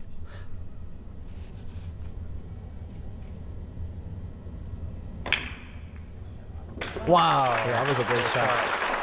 A great shot. It seems to me like it was more of a throw shot than anything. 16. Just notice Jasmine Ocean right there in the background. Yep, another one that played in our tournament. She is actually the highest finishing woman in the tournament. Jeanette finished 17th to 24th. Jasmine finished in the top 8. She That's made it amazing. to the quarterfinals of the tournament, which is unheard of for any woman to ever do. And in she's the only men's 20 straight years old, and what a phenomenal player she is. pool. Phenomenal player. She just won the BCA Open Championships women's division on ESPN, and she beat Alison Fisher, who's considered to be the greatest woman player in the world, maybe of all time. Yes. Her and Jean Belucas, and Jasmine was actually trailing 3-0, and she came back and won the match. That's pretty strong right there, training 3-0 in that tournament, which we've both been in the finals, of knowing that it's only a race to 7. Well, I'll tell you what, in this tournament here, she, in the round robin matches, she was facing elimination, and she had to win her last match in the round robin to qualify for the last 32 players. So the way the system worked in the tournament was everyone played in a group of 8, then you qualified top 4 in your group out of the 8, top half. You move on to 32-player double elimination, and then you go to 16-player single elimination. 2 ball. The round robin matches were races to 100. The last 32 races to, was it 125? 125, I think. 125. No, I think actually No, it was 150. 150. It was 150. 150. And then the final 16 races to 200 single elimination. Jasmine had to win her last match in a round robin to qualify. And she had to play John Schmidt. She had to beat John Schmidt in order She to beat him. qualify. And John Schmidt's considered to be, he was like one of probably the top 5 favorites to win this tournament. And she beat him. Not only did she needed actually, I think 86 points to qualify in, and she not only got the 86 points, but she beat John. And John That's was amazing. a complete great sportsman, and just tipped his hat off to her and said she played a great He match. always is. John is a class act. I think she hit him with a 65-ball run or something like that. I believe it. I believe anything that girl does on the pool table. Yeah. So anyways, a lot of history being made at this tournament. We had a woman finishing top 8. She also set a new world record for women for high run in the tournament, which I believe was, what she run, like close to 80 balls or something. And Thorston setting a world record for high run in any major straight pool tournament. So many records here. Right now, Thomas is looking pretty smooth out there. Very relaxed like always. No surprise there. Just has to make a decision to get rid of that 14 as soon as possible before he decides to continue the run. Not sure if he's going to like that angle or not. 15 ball. 25. Might not be a bad idea to go up there now and get rid of the 14. 4 ball. Okay, take the 9 out, then shoot that one, and then use the 14. That's a perfect shot. So he was playing a Beautiful 9 ball shot. to create it to be the break To shot. manufacture a break shot. That's correct. Wow. 13 ball. 2 rails to the side pocket. That's perfect. That's how I like to shoot that shot. But once you hit that second rail, you're going. Even if you're going away from the 14, you overhit it. You still have a chance of ending up with a good angle. I like the words you're using in straight pull, like the manufacturing and construction. And you don't really hear that kind of stuff at 9 Performing ball. Performing surgery. In 9 ball, there's no such thing. 9 ball is Make the ball. make the Break 'em ball, hard and make the ball, and hope that your opponent doesn't get lucky, because that's the one thing that I've never liked about 9 ball. It's just way too much luck involved. It's very rare you will ever see anyone ever win a match of straight pool by luck. Very rare. It's the purest game out there.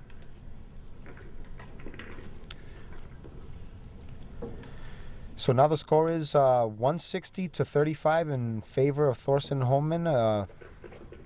And Charlie, it looks like there's a good chance that Thomas might start making a big comeback over here. Actually, he has more. I believe. 39. 39? No, actually, it's 49. Oh, okay. Even better for Thomas. 49. Well, over if 60. Thomas can get past that 100 mark, get over 100, I mean, he can put some pressure on Thorston. If Thomas does make a mistake, if he gets the score a little closer, at least he'll put some pressure on Thorston, and that could change some things. Of course. Let's see what he does here. Let's see if he draws, stuns, or follows. It's like a Seems draw he's gonna shot. draw. See, it looks like he's going to hit the top of the ball. You see the tangent line? So that's going to draw the ball up. You see that? Yeah. You know what? He has a really easy shot here. Or does he? Can't see. Yeah. Oh, he hit the 5 he ball. can Okay. definitely see the 5. And if he didn't, he could always shoot the 13 and run the cube one to the rack. He got a little bit unlucky to rack before, where he went to the rack and then he had to shoot a combination up table. Like you're saying, sometimes you break him well and you still might not get a good shot. Yeah, he was fortunate in that he wound up with a combo anyway. 2 ball. 31. Now that was interesting there. I like that shot because see, and this is a thing that a lot of people don't understand too. He can shoot the 15 or what I believe is a 13. I can't tell from here, but the reason why the 13 is a better shot is because it hits. Okay, whenever you have a choice of break shots, whether it's 1, 2, or 3, you should always take the one that's going to spread out the balls the best, and decrease the chances of you losing control of the cue ball. It's very important. Had he shot the 15, he might not have been able to control the cue ball as much, but he still might have wound up with a shot anyway because of the fact that you have the 3 and the 8 in the bottom part of the table, but there's no guarantee. So I definitely liked his choice right there. And Tony, we're going to have to maybe manufacture a straight pull instructional DVD with you after this.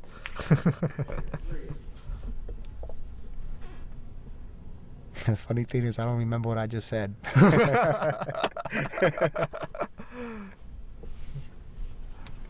ball. Don't worry, I didn't either. I'm just nodding my head. Just kidding. No, it's been very educational actually, listening to a lot of things you're saying. I just realized that I actually know a lot less than I thought I knew. I know even less. I didn't think I knew much already about straight pull, but now I really know. I'm gonna miss you after this match. Don't worry, 35. you'll be fine when you do commentary with other players. 3 ball. 36. He's probably going to run into those balls right now. 8 ball. Coming off the 8, I mean that's, or even just into the 1 and shoot the 15. It all depends. 7.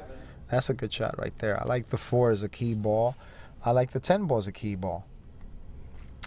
And as a matter of fact, if he decides to lead the 15 as a break shot, either the 14 or the 4 would be good key balls there. 1 ball. 38.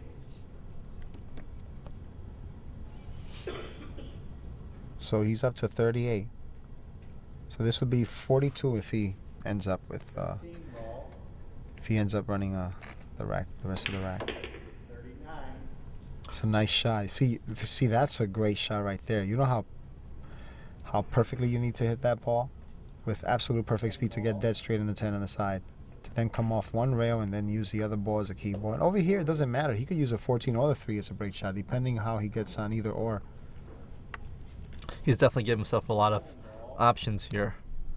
And I guess that's what you got to do. Is play that kind of style to Ooh, he make might have those high overhit runs. that one a bit. Yeah, it looks like he. Ooh. Whoa. So he's going to have to shoot this 4 ball. And use the 14 He last. doesn't have much of a choice here. Yeah. He just has to make sure that he tries to hit it as squarely as possible, so that way he won't create too much of an angle going to the right side. That's perfect. That's great. Good shot. He hit it dead square. Thomas is also a many times European straight pull, 8-ball, 9-ball champion. A lot of experience playing. That's one thing I'll say about the European players is that, unfortunately, in America, I mean, there's not many opportunities to play in big straight pull tournaments. And in Europe, they do it for their country. Like if you're from Germany, you have a German straight pull championships, Dutch, so on and so on. And then they also have European straight pull championships. So there's opportunities throughout the year, and they have straight pull leagues with like top pro caliber players playing in these leagues. So they get a lot more like live action time playing the game. Oh, absolutely, and that's why they feel so comfortable out there. And that's why it's not an accident why in the finals, even though the USA had 64 players in this tournament, and I would say probably over 60% of the field was probably American still. 15 ball, But yet the 2 finalists are both from Europe, and not just from Europe, both from Germany. Yeah. So that tells you a lot right now about the state of the world. Does. One huge advantage about living in New York is there's so many great straight pool players here, and it's always been a straight pool kind of town, so it's always been alive and well over here. Where I know people that come from different states all over the United States, and they just hate the fact that no one really plays straight pool where they live. So Yeah. I'm pretty fortunate up here. Now, he hit that great, but you see how as hard as he hit the ball dead square. When you hit the ball dead square with stun, that cue ball is going to stay stuck there every single time. 1 ball, You have to hit it with either follow, so it could go through the rack, or with just a hair of draw, so that way it'll draw away from the ball. That way it has no chance of freezing or getting close to freezing against the ball. Fortunately for Thomas, he wound up with a shot there. 15 ball, Might end up breaking those 2 balls up there. No, he's not. 45, Probably doesn't have to.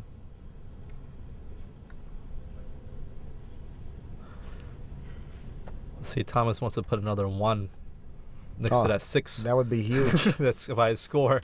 That's what he wants to see pretty soon, hopefully. 11 ball,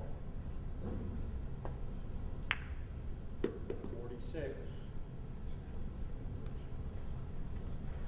He has a couple of options here. He can shoot the 9 and run into them, or shoot the ball next to the 9 and end up with the 9 as an insurance ball, which is a 5, I believe.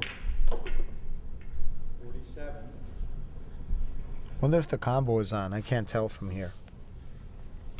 Yeah, it's hard to see this angle. 10 ball, Wow. That's perfect. You can shoot the 13 on the side afterwards, or the 4 or the 5. Doesn't really matter. It seems to me like the 6 or the 8 are in a good spot for a break shot. Obviously, he would rather have the break shot on the left side of the table because he's left-handed. Yeah, Thorston's a right-handed player and Thomas is a left-handed player. There's another difference between the 2 players. They're both from Europe, both from Germany, but they have distinctive styles in the way they play, 49, and even the way they do their hair. Yeah. Well, I think I've seen Thorston with the spiky look before.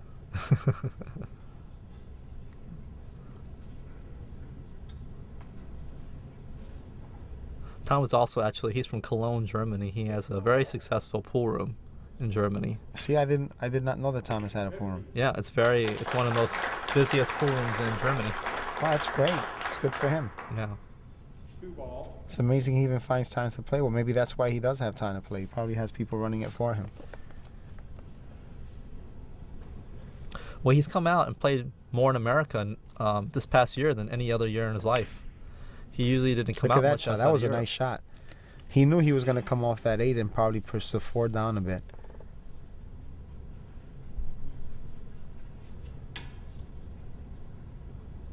I would definitely go with the 4 for the break shot right here. 5 ball. Maybe leave the 3 as a key ball. Yep, looks like he's trying to leave that 4 ball alone. Yeah, I think he overhit that one a bit. I don't think he wanted to wind up there. But right here, he can just slow roll and run dead square into the 7 and then just stop the cue ball there for the other ball. It's perfect. Then just stop the cue ball there, shoot the 7, go 2 rails, and shoot the 3 in the side. 12 ball. 54.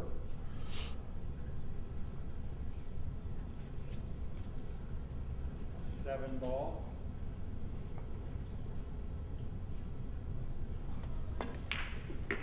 Nice shot. 5. Again, perfect speed. He can he can't stop it. If he stops it, he's not going to have... He can stop it, but he's not going to have that much of an angle. I definitely think he needs to draw a bit. That's it. Yep. Beautiful. Nice run. Telling you, there's always a chance that he can end up coming back and win. Especially when any player, when they feel that comfortable, it's always a possibility. Well, he is definitely looking a lot better now than when he had 20 points. Now he's up to 70. Let's see the final score here. 77? 77 points. And 77 is a good number because that was the year I was born. So that's a good sign. I can't say that. I have to say that you look great for whatever age you are, Tony. I won't say it on film. Oh, I don't mind it at all. I mean, you were 7, I was 6. Really? Were you 6? Yeah, 66. I was born. I remember the first time I met you, I was 14 years old, and I was trying to think.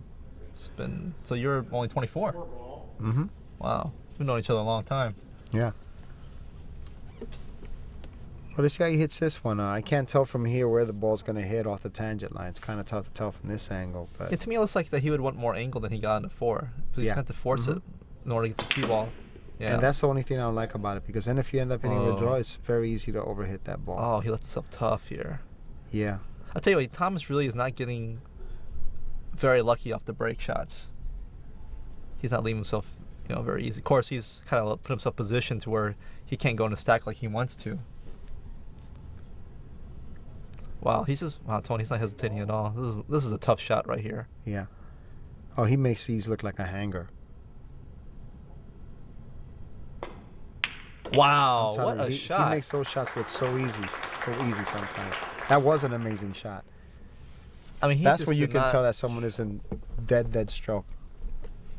I don't know if people can really appreciate how tough. I can appreciate how hard that shot Oh, was. yeah. Oh, so can I. Trust me. Man. I can relate to that.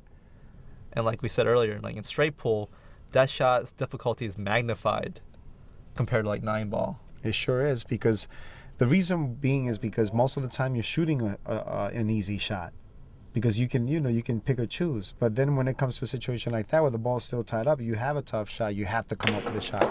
What? Look at that shot. That was a great shot. That was the only shot he really had there. Uh-oh. Is he stuck? Does he have no shot here?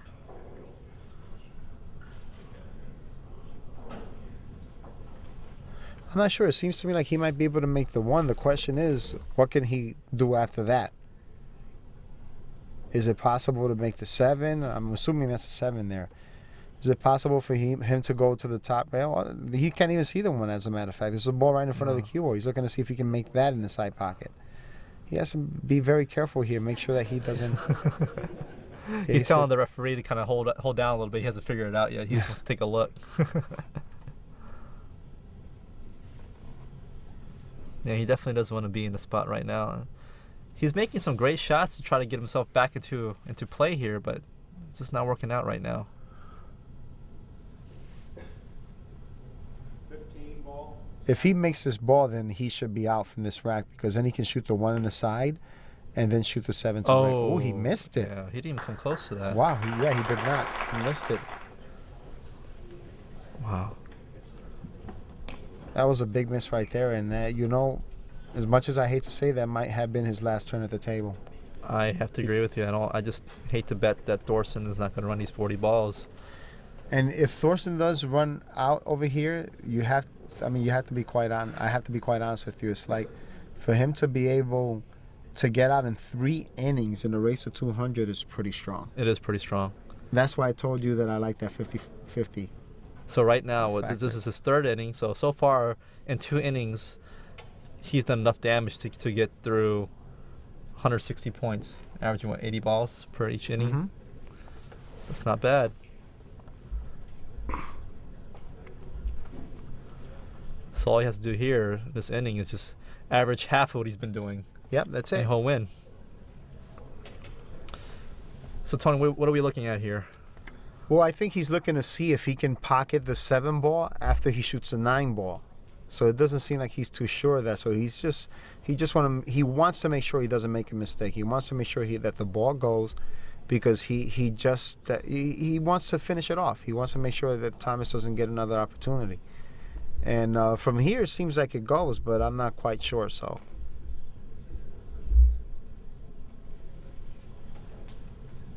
one ball,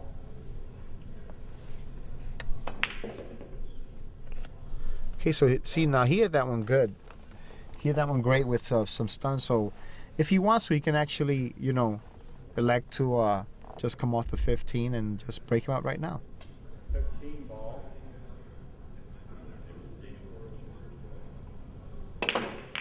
That's a shot right there. 2, And you know what I like? You know what I like so much about that shot?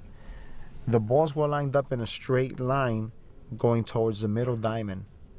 So in other words, if the cue ball comes off that 15 and it runs into that straight line of balls, it's going to keep coming off one ball after the other, so it can only go any way but straight to the rail. And that's what I teach people when they're playing straight pool, because now if the balls are lined up in an angle almost parallel to the pocket, there's a good chance it's going to go off the balls and go towards the pocket. Ah. That's how we can predict scratches sometimes when we play straight pool. When we're running into a line of balls. I guess that 77 number is not going to be too lucky for Engert, after all. 11 ball, Doesn't seem that way, at least not at this moment. Well, it seems to me like he can definitely pocket the 10 ball in the opposite corner. So once he does that, the 3 should have access to the same exact corner pocket. And normally when you have a ball in the spot where the 14 is at right now, is that the 14 there? I think Low- so. Right by the pocket. Yeah. Well, actually, the 14 is a pink one, pink stripe. That's what he's going to do. He's going to shoot the 10 and probably get rid of the 11 or the 13 after that. But like I was saying before, normally when you have a ball that's a lot lower than the other balls, it presents a problem. But the problem is, the thing is that since he has a 5 ball there, it's an advantage, because the 5 is also on the bar. That's why I tell people when I'm playing straight pool, I always try to leave at least 1 ball on the bottom rail just in case. As you modify the rack, if you move 1 or 2 balls to a bad position towards the lower end of the table, you always have backup just in case. 13 ball,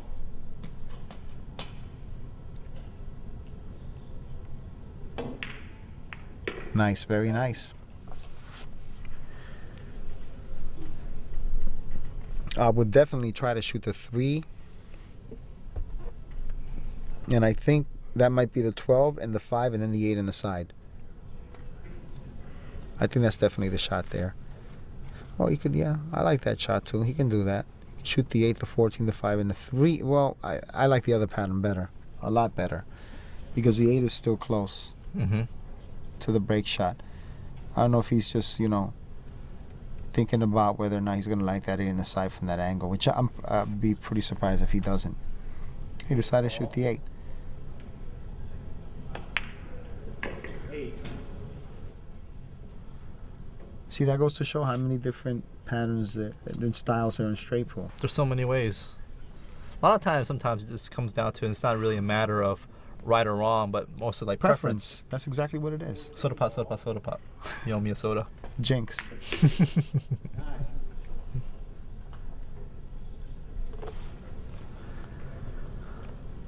Well, if he leaves a cue ball going towards the center of the table, he can just shoot the 3 ball, and depending how he ends up on the 3 ball, he can either go 1 rail or 2 rails. 10. And again, everything depends on how you end up on a 3 ball. If you have too much of an angle, then you're better off going with follow and some left and going 2 rails. So he's gonna go. He likes that 2 rail He likes shot. that He 2 shoots rails, that huh? shot a lot. See that.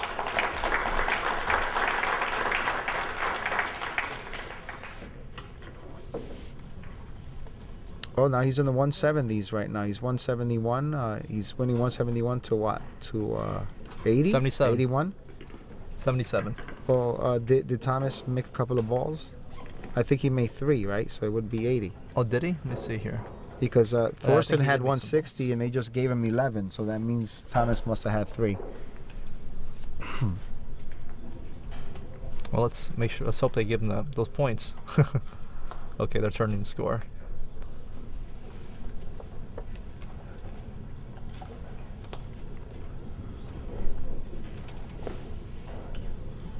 Ball. I would probably shoot this with follow.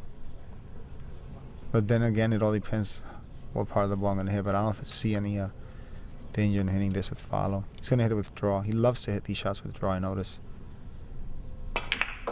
12. Nice shot.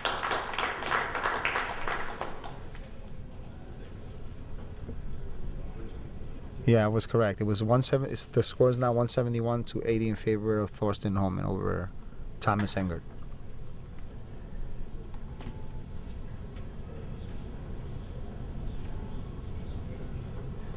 I'm assuming he can see the 4 if he's looking at it. If not, worst case scenario, he would end up having to shoot the 11 in the side. 13 ball. Oh, he's going to shoot the combo. Actually, that's not a bad shot because a 4 ball so close to the hole, it's like almost impossible to miss.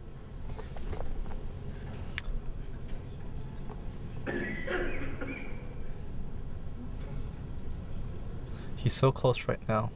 29 balls away from being the world champion. Nice shot. Yeah, that was a good shot right there. If he runs this rack out, he'll be 1 rack away. He's only 2 racks Wow. away, right? Yeah, he's 2 racks and a break shot away.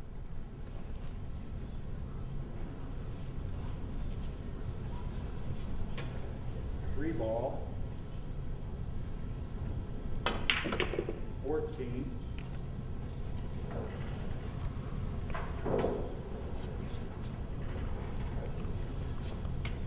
Two ball.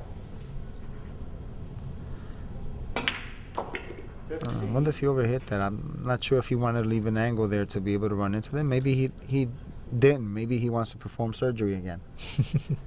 Because if he gets rid of that 10 ball, then he can shoot the 12 ball. I think that's a 12 ball. It looks green from here for some reason. Looks like a 14. I want to say the 14, but I don't think it is. But if he shoots a 10 ball, he open up the right-hand pocket for what appears to be the 14 or the 12. And he can also go, or he could just shoot the 10 and then shoot the 5 and go 1 rail to the opposite side of the table. He has options here. 10 ball. That's why he's taking his time. He wants to look at all his options. Yeah, I don't blame him right now because 16. him being so close, he knows he should finish this off right now. I mean, the way he's been playing, there really isn't much excuse here for him not to run out these last 40 ball run.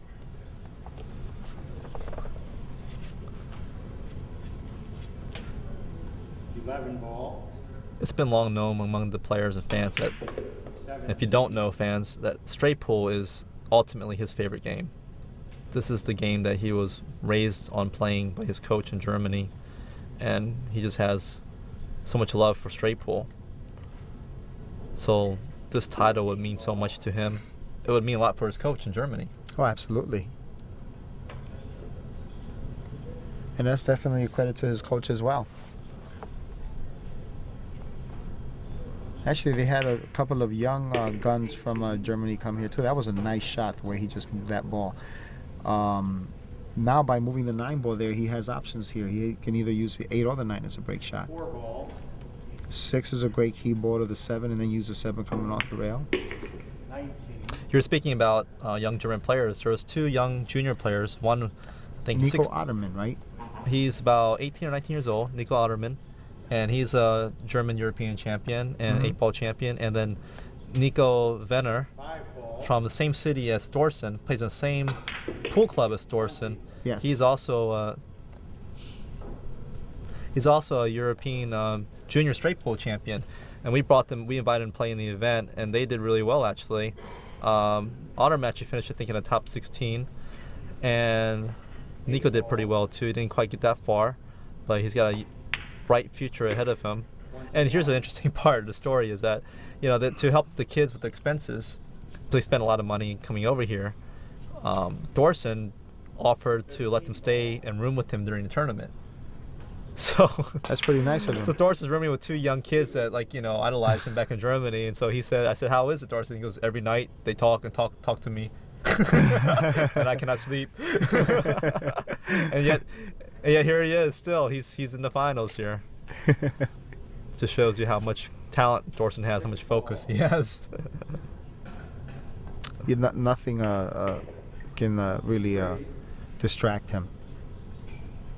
Like we were talking about earlier, he has such a big love of the game that he would actually be willing to play in the World Championship if it didn't pay anything, just Yeah. as long as it was a World Championship, which is amazing. 24, See, now I like going 2 rails on this shot, out towards the center of the table. 1 ball, He likes going 1 rail. That's great. That's a nice shot. It's like when you say 2 rails, he goes 1. When you say go 1 rail, he goes 2. Yeah, but it's like we were talking about earlier, Preferences. preference. Yeah. That's all it is. As long as you get the cue ball where you want it to be, Mhm. that's the main thing. And his cue ball control just seems to be impeccable right now. Even though he's Well, he's He- 15 balls away from becoming the world champion. one rack away. And he's beating Thomas by 105 balls, so it's definitely not looking good here. Well, if Thorston runs his last rack and wins the tournament, I mean, it would have been he would have dominated the finals. Thomas didn't have more than what was his high run? 30 or 40 balls. Thorston's come with the 80 and 80 and a 40 here. That's kind of hard to beat in the race to 200, isn't it? Sure is. Well, I'm assuming he's going to use draw here since that's what he's been using most of the time.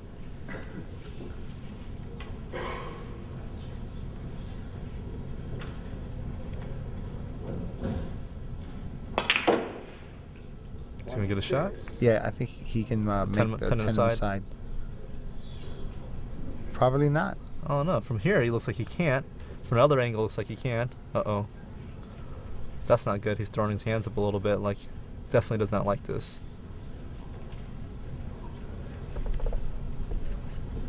He might have to He end doesn't up like it playing at safe. all. He's You know, probably Thor- saying, I can't believe I did this again. She's probably thinking that. One stupid rack. I mean, that would be a nightmare. If he needed Oh, one yeah. rack and he Oh. lost the finals, that would be an incredible comeback for Engert and a super tough loss for Hohmann. What's he gonna do here, Tony? If he can't see the balls in the side pocket, what are his options? I don't know. Maybe he's looking to see if he has a dead combination shot or something, or what his options are for safety. Cut the 8 in the side pocket, maybe? No, I would never do that. No way. If he can't shoot It's the 10 in the it's just side, way I too don't see difficult. too You know, many doing open that is shots. like literally handing over a free inning to Thomas. So then you have to play the safety before you shoot the 8 in the side. Definitely. I don't even know if he can cut the 8 in the corner. You mean in the side? No, in the corner. I don't know if